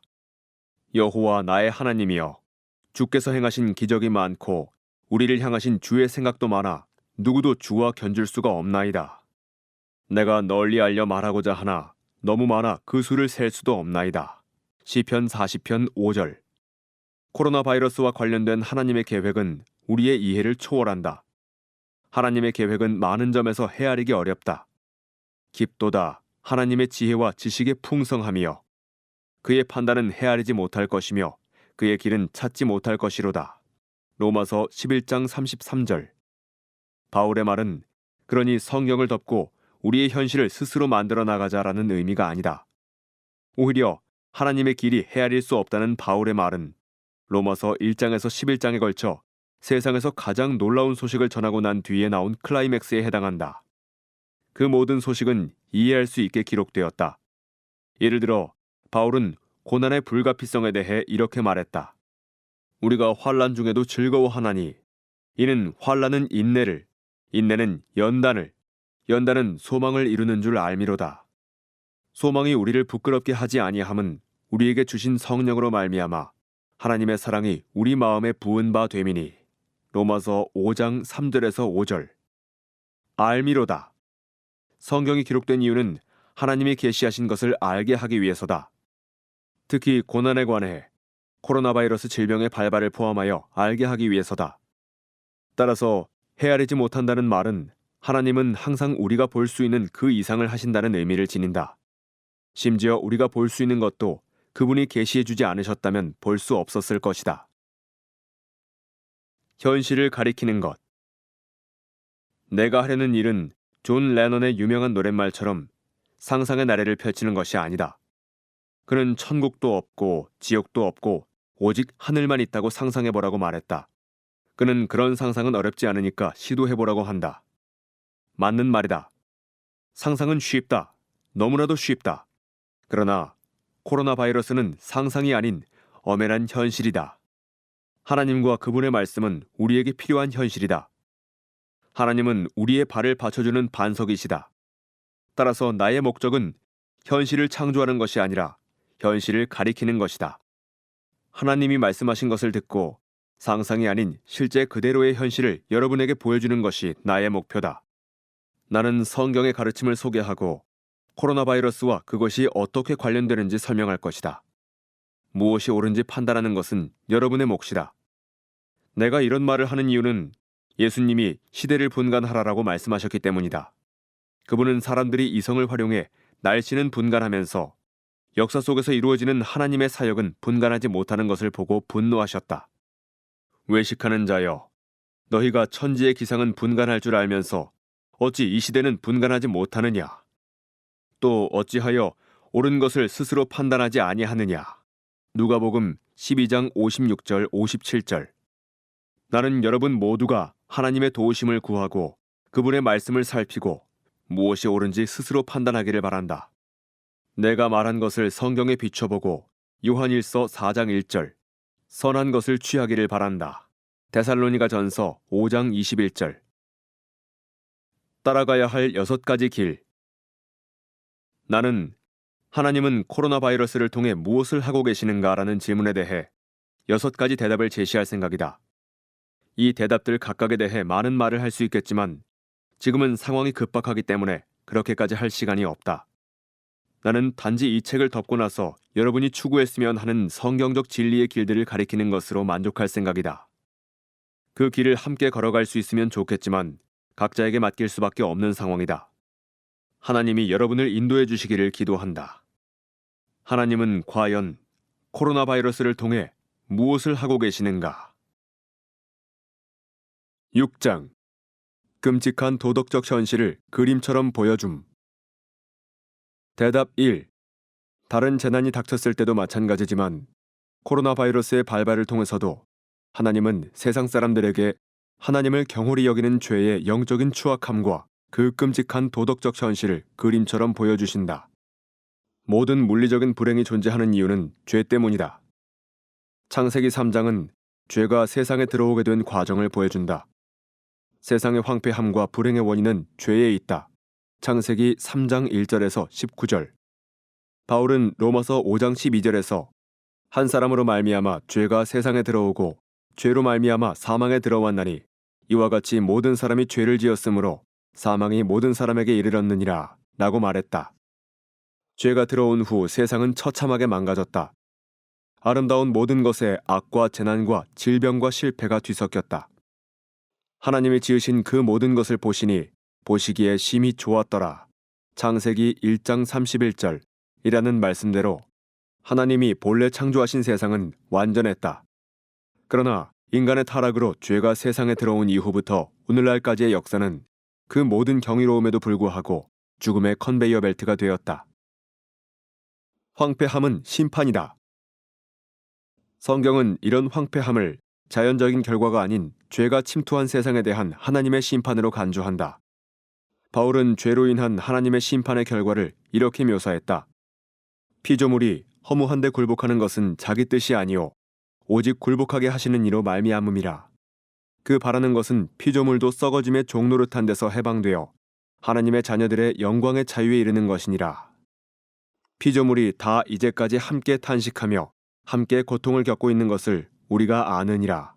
로마서 8장 20절에서 22절. 허무함, 썩어짐의 종노릇, 탄식은 죄가 세상에 들어온 이후에 발생한 세상의 황폐함과 불행을 묘사한다. 바울은 이런 황폐함이 하나님의 심판 때문이라고 말했다. 허무한데 굴복하게 한 것은 사탄도 아니고 아담도 아니었다. 하나님이 그렇게 하셨다. 바울은 로마서 5장 16절에서 심판은 한 사람으로 말미암아 정죄에 이르렀으나 라고 말했다. 하나님의 자녀들마저 심판 아래 있다. 확실히 위의 구절에는 소망이 넘친다.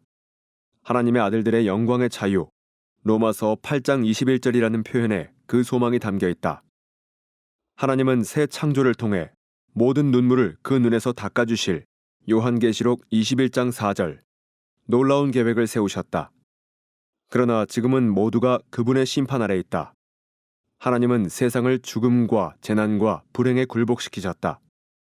심지어 하나님이 예정하사 자기의 아들들이 되게 하셨고 에베소서 1장 5절 독생자의 피로 말미암아 속량하셨고 에베소서 1장 7절 영원한 생명을 주기로 작정된 에베소서 1장 18절 하나님의 자녀들조차도 타락으로 인한 하나님의 심판 아래 고난을 받고 죽음을 경험한다. 그뿐 아니라 또한 우리 곧 성령의 처음 익은 열매를 받은 우리까지도 속으로 탄식하여 양자 될 것 곧 우리 몸의 속량을 기다리느니라. 로마서 8장 22절.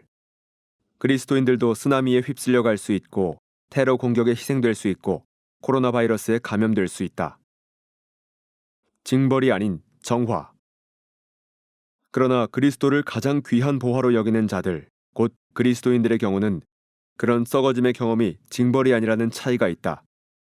그러므로 이제 그리스도 예수 안에 있는 자에게는 결코 정죄함이 없나니. 로마서 8장 1절. 우리에게 주어지는 고통은 징벌이 아닌 정화의 목적을 띈다. 하나님이 우리를 세우심은 노하심에 이르게 하심이 아니요. 데살로니가전서 5장 9절. 우리도 다른 모든 사람처럼 질병과 재난으로 인해 죽는다.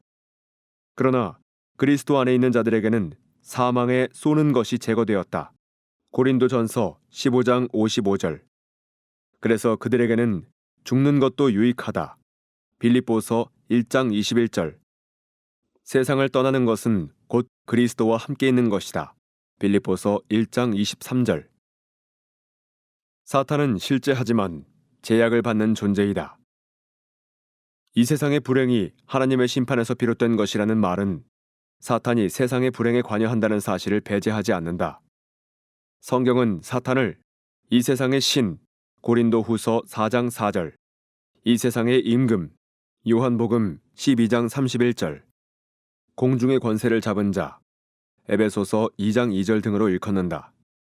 그는 처음부터 살인한 자이다. 요한복음 8장 44절. 그는 많은 질병으로 사람들을 속박하고 억압한다. 누가복음 13장 16절, 사도행전 10장 38절.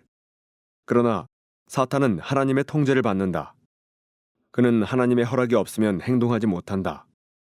그는 하나님의 허락이 있어야만 행동할 수 있다. 욥기 1장 12절, 2장 6절, 누가복음 22장 31절, 고린도후서 12장 7절.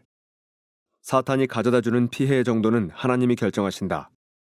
사탄은 하나님의 심판과 무관하지 않다. 그는 자기도 모르게 하나님의 심판을 이루는 도구로 사용된다. 핵심 질문. 코로나 바이러스의 의미를 밝혀줄 질문을 하나 생각해보자. 하나님이 물리적인 심판을 통해 세상의 도덕적인 악을 징치하시는 이유는 무엇일까? 아담과 하와는 하나님을 거역했다. 그들은 마음으로 하나님을 거스르고 그분의 지혜보다 자신의 지혜를 선호했으며 신뢰가 아닌 독립을 선택했다.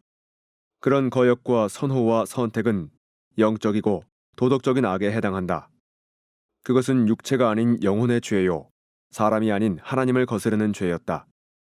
그러나 하나님은 물리적인 세상에 재난과 불행을 가져다 주어 인간들의 도덕적이고 영적인 반역 행위를 벌이셨다. 왜일까?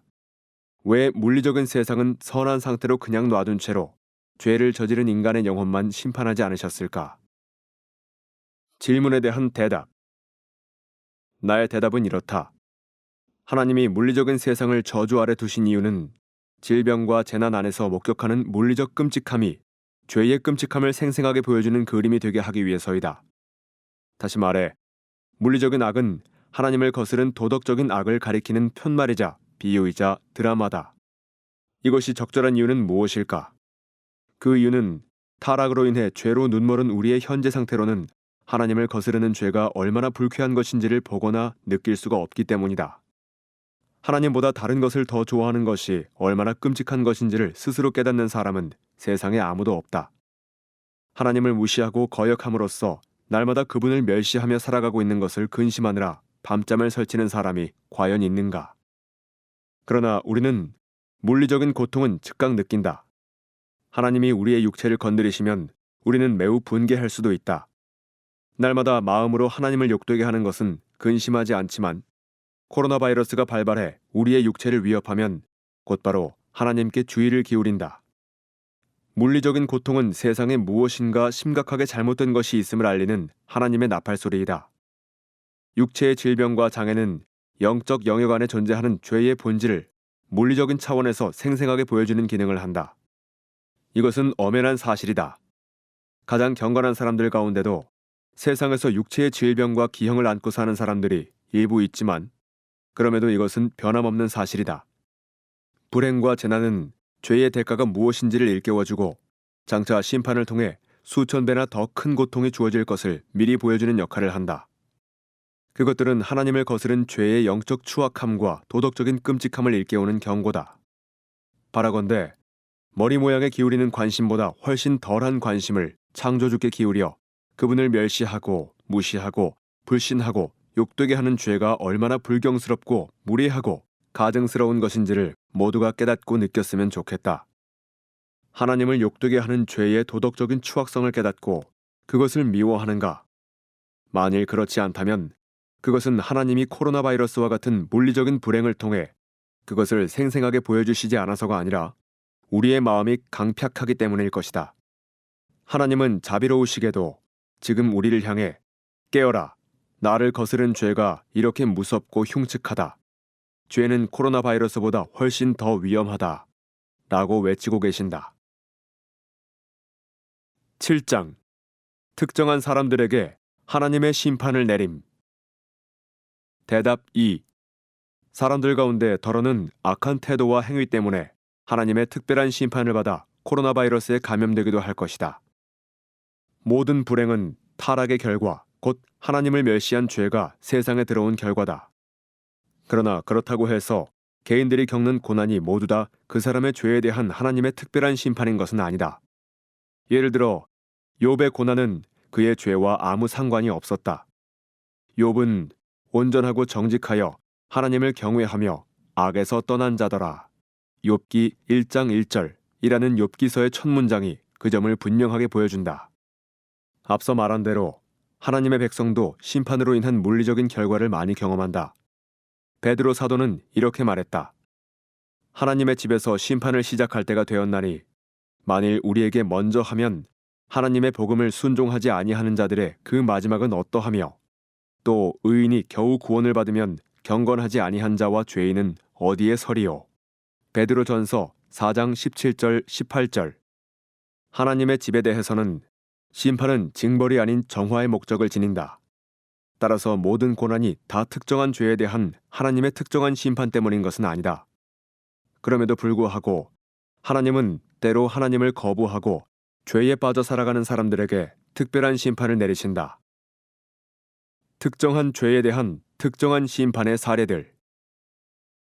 특정한 죄에 대해 특정한 심판이 주어진 사례를 두 가지만 언급하면 다음과 같다.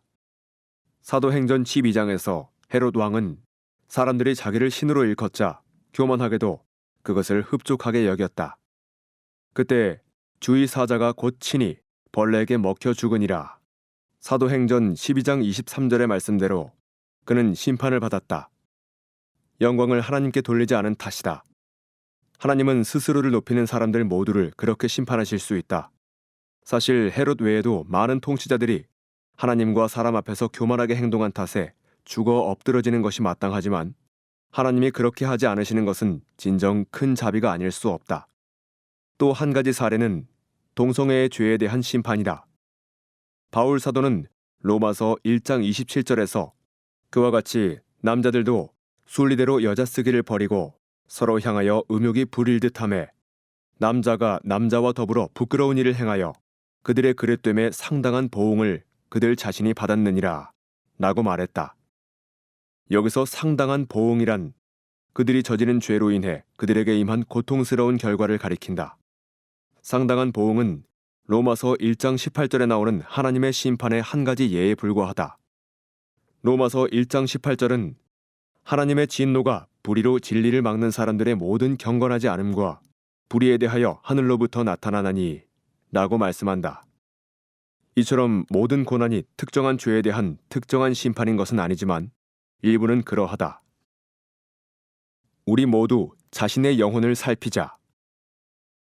그러므로 코로나 바이러스는 결코 단순히 어떤 사람에 대한 확실하고 단순한 징벌이 아니다. 성령 충만하고 가장 사랑이 많은 그리스도인도 코로나 바이러스에 감염되어 목숨을 잃을 수 있다. 그러나 우리 모두 우리의 고난이 우리의 행위에 대한 하나님의 심판은 아닌지 우리의 마음을 면밀하게 살피는 것이 합당하다. 그리스도를 믿는 우리는 우리의 고난이 징벌의 목적을 지닌 심판이 아니라는 것을 분명하게 알고 있다. 우리가 그렇게 확신할 수 있는 이유는 예수님이 내 말을 듣고 또 나 보내신 이를 믿는 자는 영생을 얻었고 심판에 이르지 아니하나니 사망에서 생명으로 옮겼느니라. 요한복음 5장 24절이라고 말씀하셨기 때문이다. 그리스도 예수 안에 있는 자들에게는 정죄함이 없다. 로마서 8장 1절. 우리의 고난은 파멸이 아닌 징계의 목적을 지닌다. 주께서 그 사랑하시는 자를 징계하시고 그가 받아들이시는 이들마다 채찍질 하심이라. 히브리서 12장 6절. 8장. 그리스도의 재림을 대비하라는 신호. 대답 3. 코로나 바이러스는 그리스도의 재림을 대비하라는 하나님의 경종이다. 교회의 역사를 돌아보면 종말을 그릇 예고한 사례들이 많지만 예수 그리스도의 재림은 변하지 않는 진리다. 천사는 예수님이 승천하실 때 갈릴리 사람들아 어찌하여 서서 하늘을 쳐다보느냐. 너희 가운데서 하늘로 올려지신 이 예수는 하늘로 가심을 본 그대로 오시리라. 사도행전 1장 11절이라고 말했다. 예수님은 재림하실 때 세상을 심판하실 것이다. 인자가 자기 영광으로 모든 천사와 함께 올 때에 자기 영광의 보좌에 앉으리니 모든 민족을 그 앞에 모으고 각각 구분하기를 목자가 양과 염소를 구분하는 것 같이 하여. 마태복음 25장 31절에서 32절. 그리스도를 맞이할 준비가 안 된 사람들은 그 날이 덫에 걸리는 것처럼 느닷없이 찾아올 것이다. 너희는 스스로 조심하라. 그렇지 않으면 방탕함과 술 취함과 생활의 염려로 마음이 둔하여지고 뜻밖의 그 날이 덫과 같이 너희에게 임하리라. 누가복음 21장 34절. 산고. 예수님은 전쟁, 기근, 지진 등 재림의 징조가 있을 것이라고 말씀하셨다. 마태복음 24장 7절. 그분은 이런 징조들을 산고로 일컬으셨다. 세상은 산통을 느끼는 여인처럼 예수님의 재림으로 이루어질 새 세상의 탄생을 위한 고통을 겪는다. 바울은 로마서 8장 22절에서 이 비유적 표현을 사용해 현세의 모든 탄식, 곧 코로나 바이러스와 같은 질병과 재난과 불행의 고통을 산고로 간주했다. 우리는 예수님의 재림을 통해 몸의 속량이 이루어질 때, 곧 그분이 죽은 자들을 살려 영광스러운 새 육체를 허락하실 때를 기다리며 탄식한다. 그 바라는 것은 피조물도 썩어짐의 종노릇한 데서 해방되어 하나님의 자녀들의 영광의 자유를 이루는 것이니라. 피조물이 다 이제까지 함께 탄식하며 함께 고통을 겪고 있는 것을 우리가 아느니라. 그뿐 아니라 또한 우리, 곧 성령의 처음 익은 열매를 받은 우리까지도 속으로 탄식하여 양자 될 것, 곧 우리 몸의 속량을 기다리느니라. 로마서 8장 21절에서 23절. 깨어 있으라.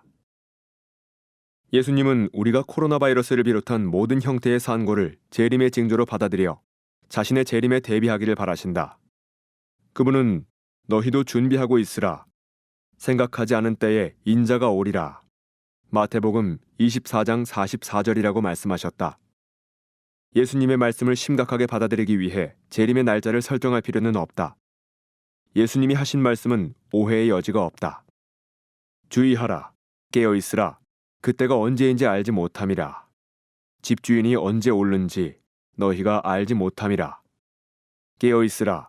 내가 너희에게 하는 이 말은 모든 사람에게 하는 말이니라.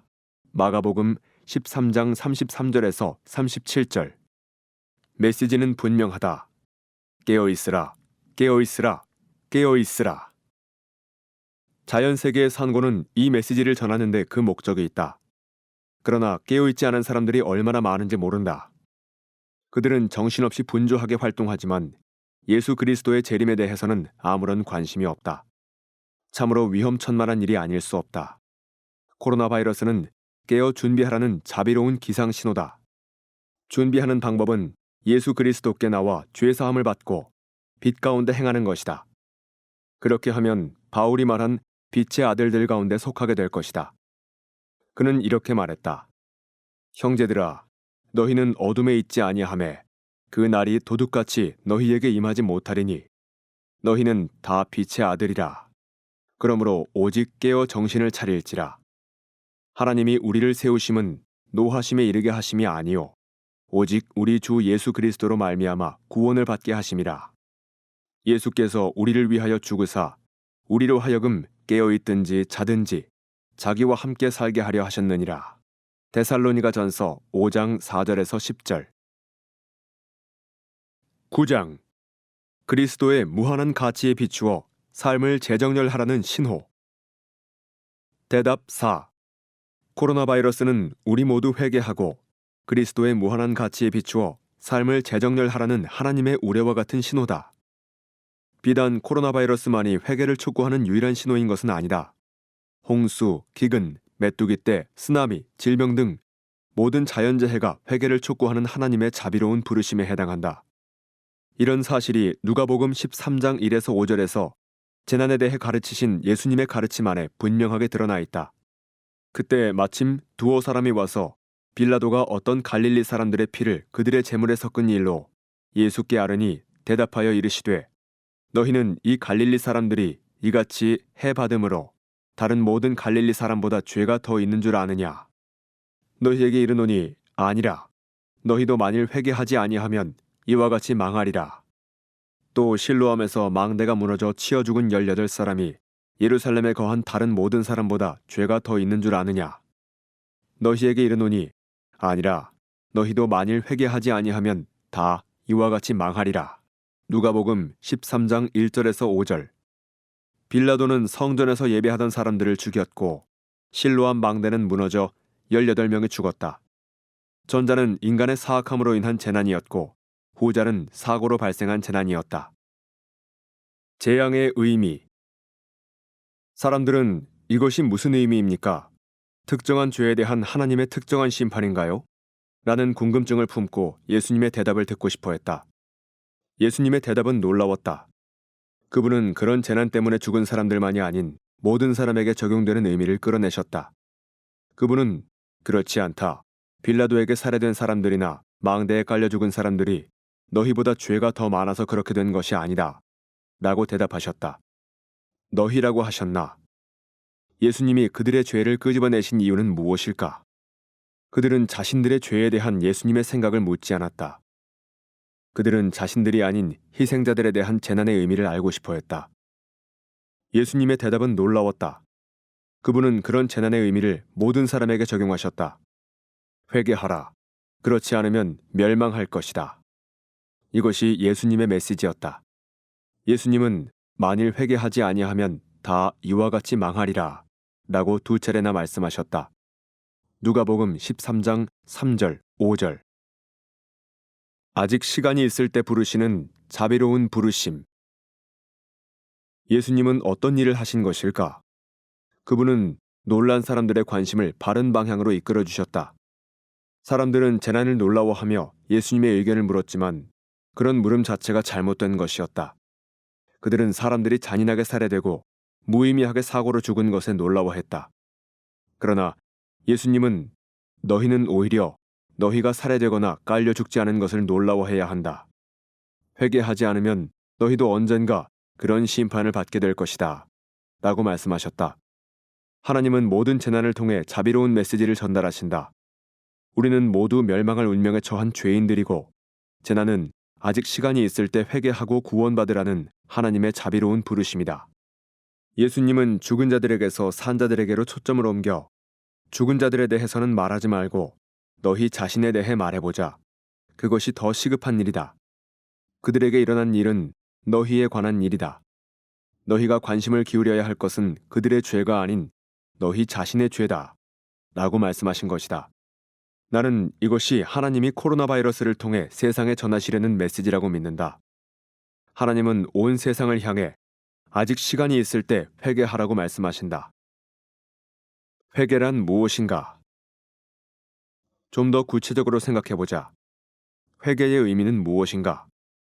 이 용어는 신약 성경에서 마음과 생각을 바꾼다는 의미로 사용되었다. 피상적인 견해나 의견을 바꾸는 것이 아니라 심오한 변화를 통해 하나님과 예수님이 어떤 분인지 참으로 깨닫고 깊이 경모하는 것을 의미한다. 예수님은 그런 변화를 이렇게 묘사하셨다. 내 마음을 다하고 목숨을 다하고 뜻을 다하여 주 너의 하나님을 사랑하라. 마태복음 22장 37절. 아버지나 어머니를 나보다 더 사랑하는 자는 내게 합당하지 아니하고 아들이나 딸을 나보다 더 사랑하는 자도 내게 합당하지 아니하며. 마태복음 10장 37절. 다시 말해 회개가 요구하는 마음과 생각의 가장 근본적인 변화는 우리의 전부를 바쳐 하나님을 자신의 보화로 여기고 다른 어떤 관계보다 예수님을 더 보화로 여기는 것을 의미한다. 예수님이 우리에게 멸망할 것이라고 경고하시는 이유는 무엇일까? 회개하지 않으면 멸망할 것이라고 예수님이 경고하시는 이유는 우리가 하나님을 저버리고 열등한 것들을 더 좋아하고 추구하기 때문이다. 로마서 1장 22절, 23절. 우리는 예수님을 재물이나 오락이나 친구나 가족보다 더 못하게 취급한다. 우리가 멸망해야 마땅한 이유는 규칙을 어겨서가 아니라 하나님이 예수 그리스도 안에서 우리를 위하신다는 사실이 갖는 무한한 가치를 멸시했기 때문이다. 자신을 죽이는 우상 숭배에서 깨어나라. 회개는 금보다 양철을, 견고한 반석보다 모래를, 해변에서의 휴가보다 시궁창에서의 놀이를 더 좋아하는 우리의 우매함에서 깨어나는 것을 의미한다. C.S. 루이스는 이렇게 말했다. 우리는 무한한 기쁨이 제공되었는데도 불구하고 술과 섹스와 야심에 사로잡혀 삶을 헛되이 낭비하는 어리석은 피조물이다. 우리는 마치 해변에서의 휴가가 제공되었는데도 그것이 무엇인지 알지 못해 빈민가에서 진흙파이를 만들고 싶어하는 무지한 어린아이와 같다. 우리는 너무나도 하찮은 일에서 기쁨을 느낀다.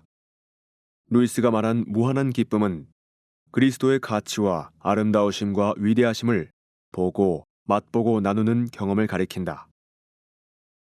우리를 깨우쳐 그리스도를 의지하도록 이끄는 하나님의 손길.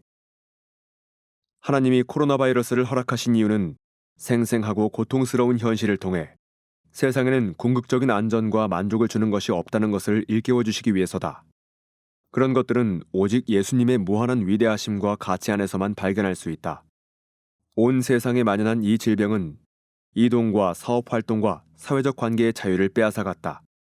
이 질병은 우리의 안전과 위로를 빼앗아갔고 궁극적으로는 우리의 생명을 빼앗아갈 수도 있다. 하나님이 우리를 이런 손실에 노출시키시는 이유는 우리를 깨우쳐 그리스도를 의지하게 하심이다.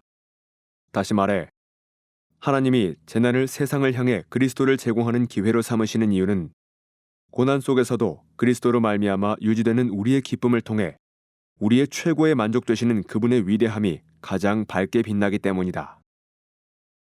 절망의 선물. 하나님이 바울을 절망스러운 상황에까지 이르게 하신 이유를 잠시 생각해보자. 형제들아, 우리가 아시아에서 당한 환난을 너희가 모르기를 원하지 아니하노니 힘에 겹도록 심한 고난을 당하여 살 소망까지 끊어지고 우리는 우리 자신이 사형 선고를 받은 줄 알았으니 이는 우리로 자기를 의지하지 말고 오직 죽은 자를 다시 살리시는 하나님만 의지하게 하심이라. 고린도 후서 1장 8절에서 9절. 바울은 그런 절망의 경험을 사탄의 역사나 우연한 사고로 간주하지 않았다. 거기에는 목적이 있었다. 그는 이는 우리로 자기를 의지하지 말고 오직 죽은 자를 다시 살리시는 하나님만 의지하게 하심이라 라는 말로 생명을 위협하는 경험의 목적을 분명하게 밝혔다. 우리 자신을 의지하지 말고 하나님을 의지하라는 것이 코로나 바이러스가 주는 메시지이다. 우리는 죽음을 멈추게 할 능력이 없지만 하나님은 심지어 죽은 자도 다시 살리실 수 있다. 물론 하나님을 의지한다고 해서 아무 일도 하지 않는 자가 되라는 뜻은 결코 아니다. 그리스도인들은 아무것도 하지 않는 사람이 될 수 없다. 이 말은 우리가 하는 모든 행위의 근거이자 본보기이자 목적은 하나님이라는 뜻이다. 바울은 내가 모든 사도보다 더 많이 수고하였으나 내가 한 것이 아니오 오직 나와 함께 하신 하나님의 은혜로다. 고린도전서 15장 10절이라고 말했다. 코로나 바이러스는 하나님을 삶의 모든 영역을 아우르는 가장 중요한 현실로 받아들이라고 요구한다. 우리의 생명은 호흡에 의존하는 것보다 더 하나님께 의존한다. 하나님은 때로 우리를 자신에게로 데려가시기 위해 우리의 호흡을 거두기도 하신다. 가시의 의미. 바울의 고통스러운 육체의 가시에 하나님의 어떤 목적이 숨어 있었는지 잠시 생각해보자. 여러 계시를 받은 것이 지극히 크므로 너무 자만하지 않게 하시려고 내 육체에 가시, 곧 사탄의 사자를 주셨으니 이는 나를 쳐서 너무 자만하지 않게 하려 하심이라. 이것이 내게서 떠나가게 하기 위하여 내가 3번 주께 간구하였더니 나에게 이르시기를 내 은혜가 내게 족하도다. 이는 내 능력이 약한 데서 온전하여짐이라 하신지라. 그러므로 도리어 크게 기뻐함으로 나의 여러 약한 것들에 대하여 자랑하리니 이는 그리스도의 능력이 내게 머물게 하려 함이라. 고린도 후서 12장 7절에서 9절. 바울은 큰 계시를 받는 축복을 누렸다. 하나님은 교만의 위험을 보셨고 사탄은 진리와 기쁨의 위험을 보았다. 하나님은 사탄의 계략을 아시고 바울을 파멸시키려는 그의 의도가 오히려 바울의 겸손과 기쁨을 더욱 독려하게끔 만드셨다. 바울에게는 육체의 가시가 있었다. 이것은 곧 사탄의 사자이기도 했지만 또한 하나님의 사자이기도 했다. 그 가시가 구체적으로 무엇이었는지는 잘 모르겠지만 고통스러운 것은 분명했다. 바울은 그것을 없애달라고 그리스도께 세 차례나 기도했다. 그러나 그리스도는 그렇게 하지 않으셨다. 그분은 그 고통에 대해 목적을 가지고 계셨다. 내 능력이 약한 데서 온전하여짐이라. 고린도후서 12장 9절은 말씀에 그 목적이 나타나 있다. 그분의 목적은 바울의 견고한 믿음과 기쁨을 통해 그리스도께서 육체의 건강보다 더 귀한 가치를 지니시는 분으로 빛나는 것이었다. 바울은 그 목적에 어떻게 반응했을까? 그는 이렇게 말한다. 도리어 크게 기뻐함으로 나의 여러 약한 것들에 대하여 자랑하리니. 기뻐하였다고? 어떻게 그럴 수가 있을까? 바울은 왜 육체의 가시를 기쁘게 받아들였을까? 그 이유는 그의 인생의 가장 큰 목표가 살든지 죽든지 그의 몸에서 그리스도께서 존귀하게 되시는 것이었기 때문이다. 빌립보서 1장 20절. 그리스도의 아름다우심을 알고 그분을 가장 귀한 보화로 여기고 그분이 건강과 생명보다 더 큰 가치를 지니고 계신다는 것을 세상에 보여주는 것이 곧 바울의 기쁨이었다. 마사 스넬 니콜스는 가시라는 제목의 아름다운 시에서 이렇게 말했다. 나는 깨달았노라. 하나님이 가시를 허락하실 때는 반드시 은혜를 더 많이 주신다는 것을.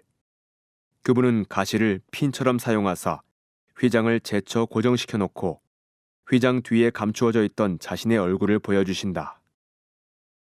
이름으로써 얻는다. 바울이 육체적 손실을 달갑게 받아들인 이유는 이름으로써 그리스도를 더욱 온전히 얻게 되었기 때문이다. 또한 모든 것을 해로 여김은 내 주 그리스도 예수를 아는 지식이 가장 고상하기 때문이라. 내가 그를 위하여 모든 것을 잃어버리고 배설물로 여김은 그리스도를 얻고. 빌립보서 3장 8절. 이것 곧 마음과 생각이 변화되어 그리스도 안에서 하나님을 생명보다 더 귀하게 여기게 되는 것이 바로 회개의 의미다. 주의 인자하심이 생명보다 나음으로 내 입술이 주를 찬양할 것이라.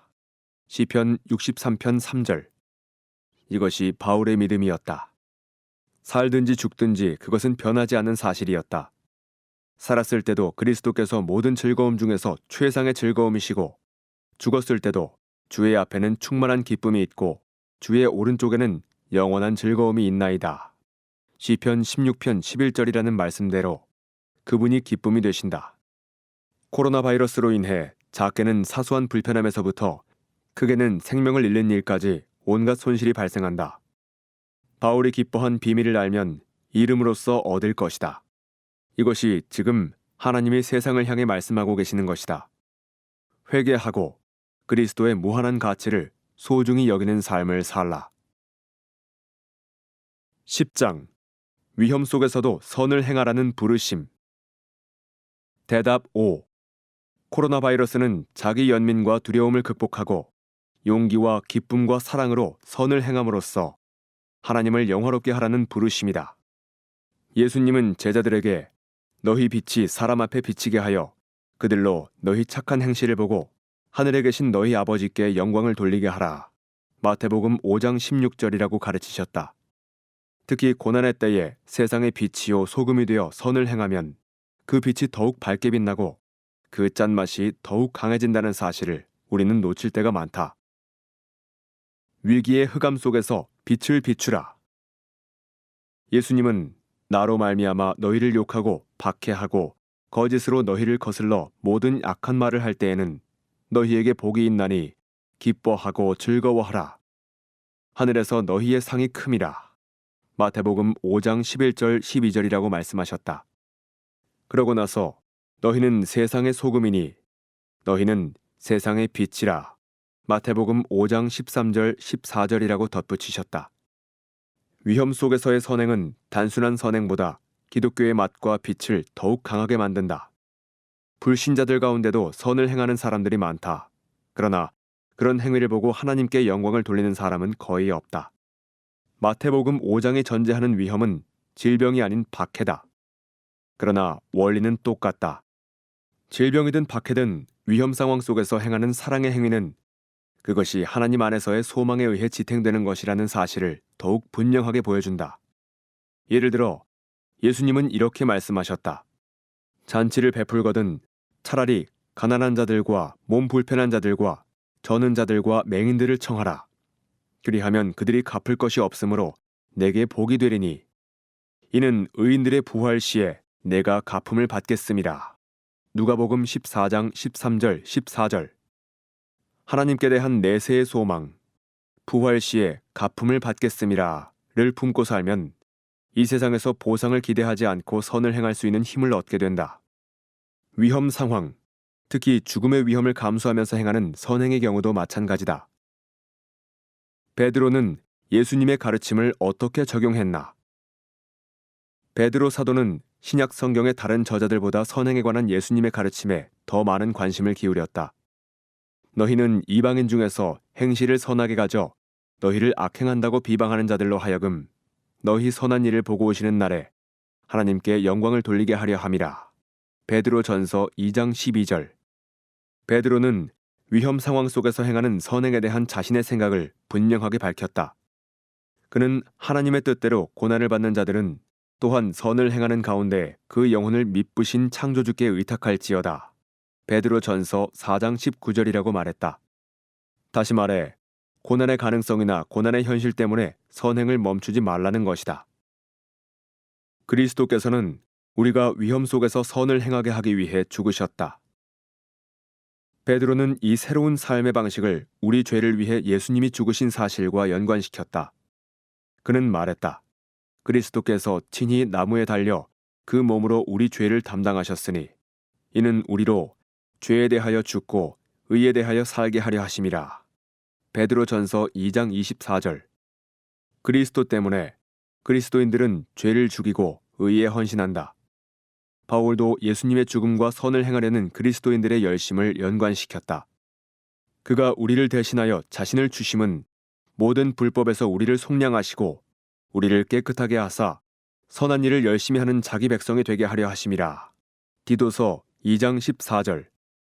바울은 또한 신자와 불신자를 가리지 말고 모두에게 선을 행해야 한다고 명확히 말했다. 우리는 기회 있는 대로 모든 이에게 착한 일을 하되 더욱 믿음의 가정들에게 할지니라. 갈라디아서 6장 10절. 삼가 누가 누구에게든지 악으로 악을 갚지 말게 하고 서로 대하든지 모든 사람을 대하든지 항상 선을 따르라. 데살로니가전서 5장 15절. 위험을 무릅쓴 친절을 통해 그리스도께서 존귀함을 받으신다. 하나님의 백성이 지향해야 할 목적은 하나님의 위대하심을 찬양하고 그분의 아들이신 예수 그리스도의 가치를 확대하는 것이다. 너희가 먹든지 마시든지 무엇을 하든지 다 하나님의 영광을 위하여 하라. 고린도전서 10장 31절. 나의 간절한 기대와 소망을 따라 살든지 죽든지 내 몸에서 그리스도가 존귀하게 되게 하려 하나니. 빌립보서 1장 20절. 모든 것 안에서 하나님이 영광을 받으시는 것, 살든지 죽든지 그리스도께서 존귀하게 되시는 것, 이것이 하나님이 정하신 인생의 목적이다. 따라서 코로나 바이러스와 관련된 하나님의 목적은 그분의 백성이 자기 연민과 두려움을 버리고 위험 속에서도 열심히 선을 행하는 것이다. 그리스도인들은 안락함을 추구하기보다 타인의 필요를 채워주기 위해 힘쓰고 안전을 추구하기보다 사랑을 베풀려고 힘써야 한다. 우리의 구원자이신 주님을 닮은 모습은 바로 그런 것이다. 우리가 그런 일을 행하는 사람이 되게 하기 위해서 그분이 죽으셨다. 초기 교회의 본보기. 로드니 스타크는 기독교의 승리라는 책에서 초기 기독교 역사를 이렇게 기술한다. 그들에게 있어 진정 혁명적인 원리는 기독교적 사랑과 구제 사역이 가족이나 신자들의 경계를 넘어서서 어려움에 처한 모든 사람들에게까지 확대되어야 한다는 원리였다. 기원 후 165년과 251년에 큰 역병이 로마 제국을 강타했다. 기독교 교회 외부에는 희생적인 구호 활동을 감당할 종교단체나 사회단체가 존재하지 않았다. 당시에는 신들이 인간사에 관심을 기울인다는 신념이 없었다. 또한 구제는 성격적 결함으로 연민은 병적 감정으로 간주되었다. 구제는 받는 측에 아무런 노력 없이 도움이나 위안을 제공하기 때문에 정의에 반하는 것으로 여겨졌다. 따라서 로마 제국의 3분의 1이 질병으로 죽어가는 동안 의사들은 자신들의 시골 저택으로 몸을 피했고 증상이 있는 사람들은 집 밖에 버려졌으며 사제들은 신전을 버리고 떠났다. 그러나 스타크가 말한 대로 그리스도인들은 해답을 가지고 있다고 주장했고 무엇보다도 그들은 적절한 행동을 취했다. 그 해답 가운데는 그리스도를 통한 죄 사함과 사후의 영원한 생명에 대한 소망이 포함되어 있었다. 이것은 의료적인 도움도 없고 희망도 전혀 없는 시기에 참으로 귀한 메시지가 아닐 수 없었다.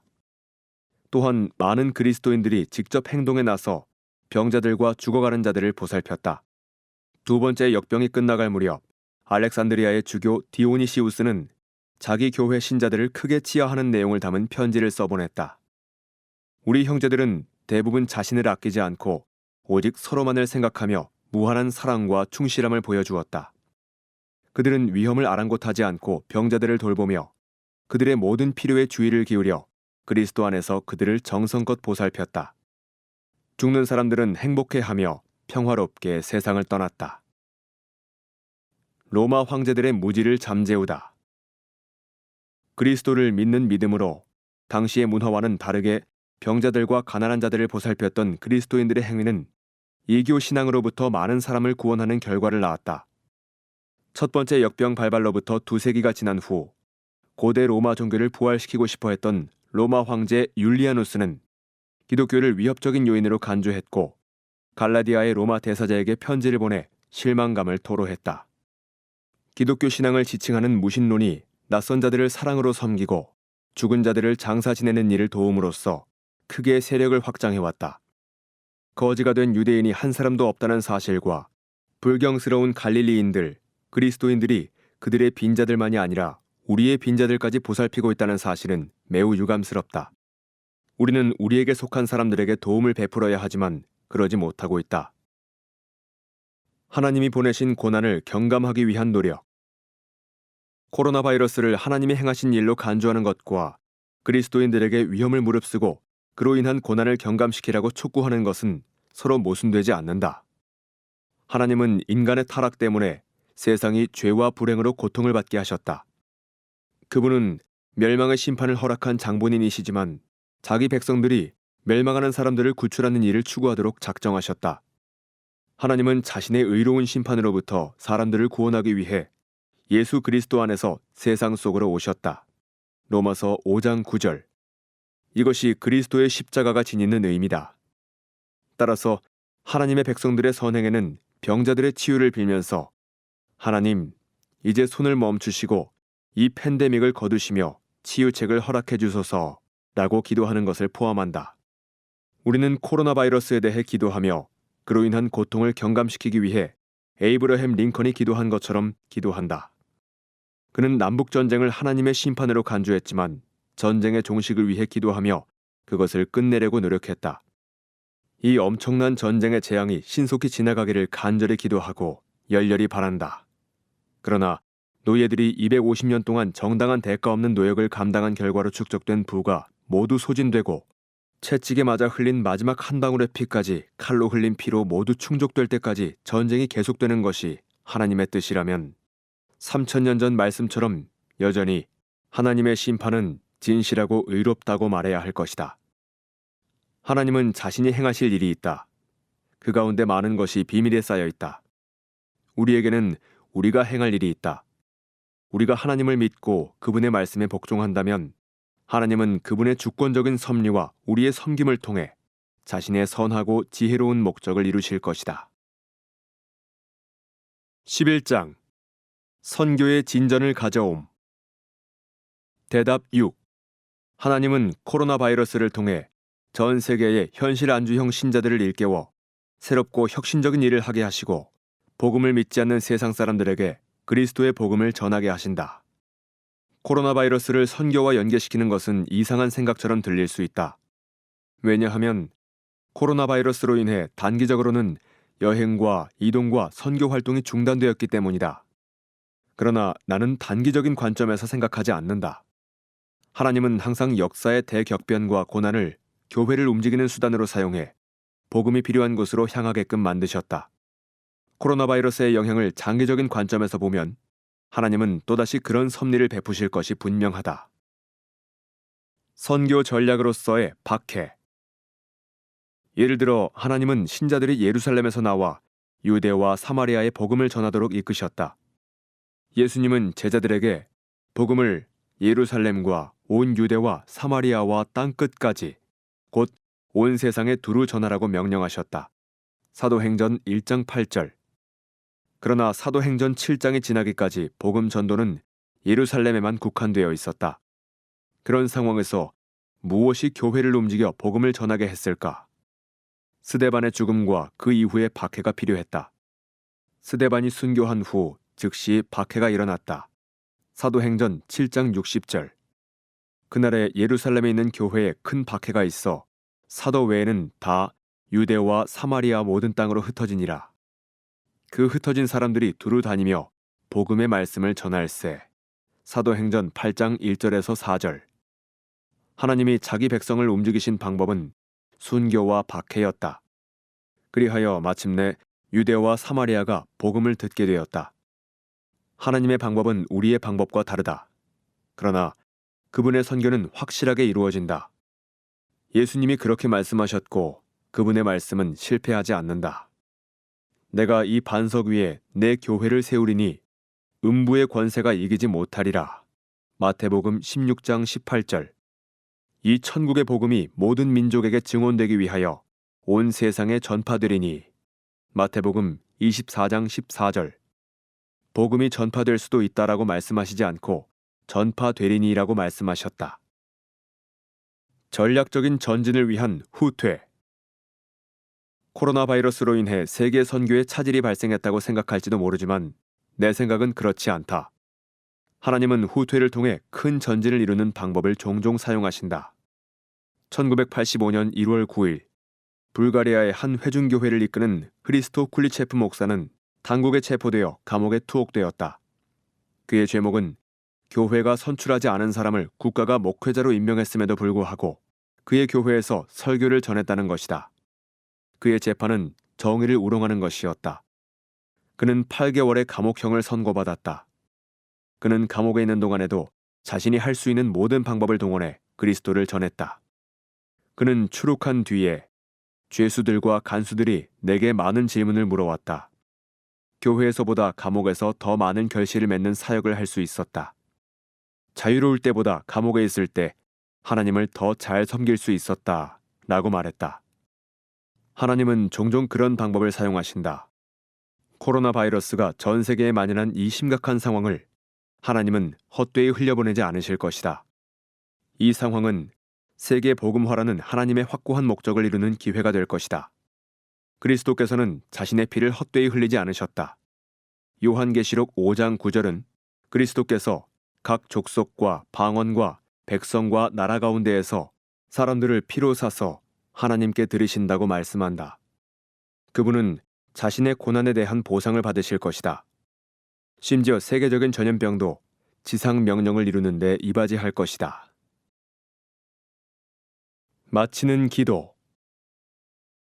아버지여, 저희 최상의 순간에 저희는 아버지의 은혜로 겟세마네 동산의 제자들처럼 잠들지 않고 깨어 예수님의 기도를 듣습니다. 예수님은 마음속 깊은 곳에서부터 자신이 고난받아야 한다는 사실을 알고 계십니다. 그러나 예수님은 그분의 완전한 인성 안에서 할만하시거든 이 잔을 내게서 지나가게 하옵소서 라고 부르짖으십니다.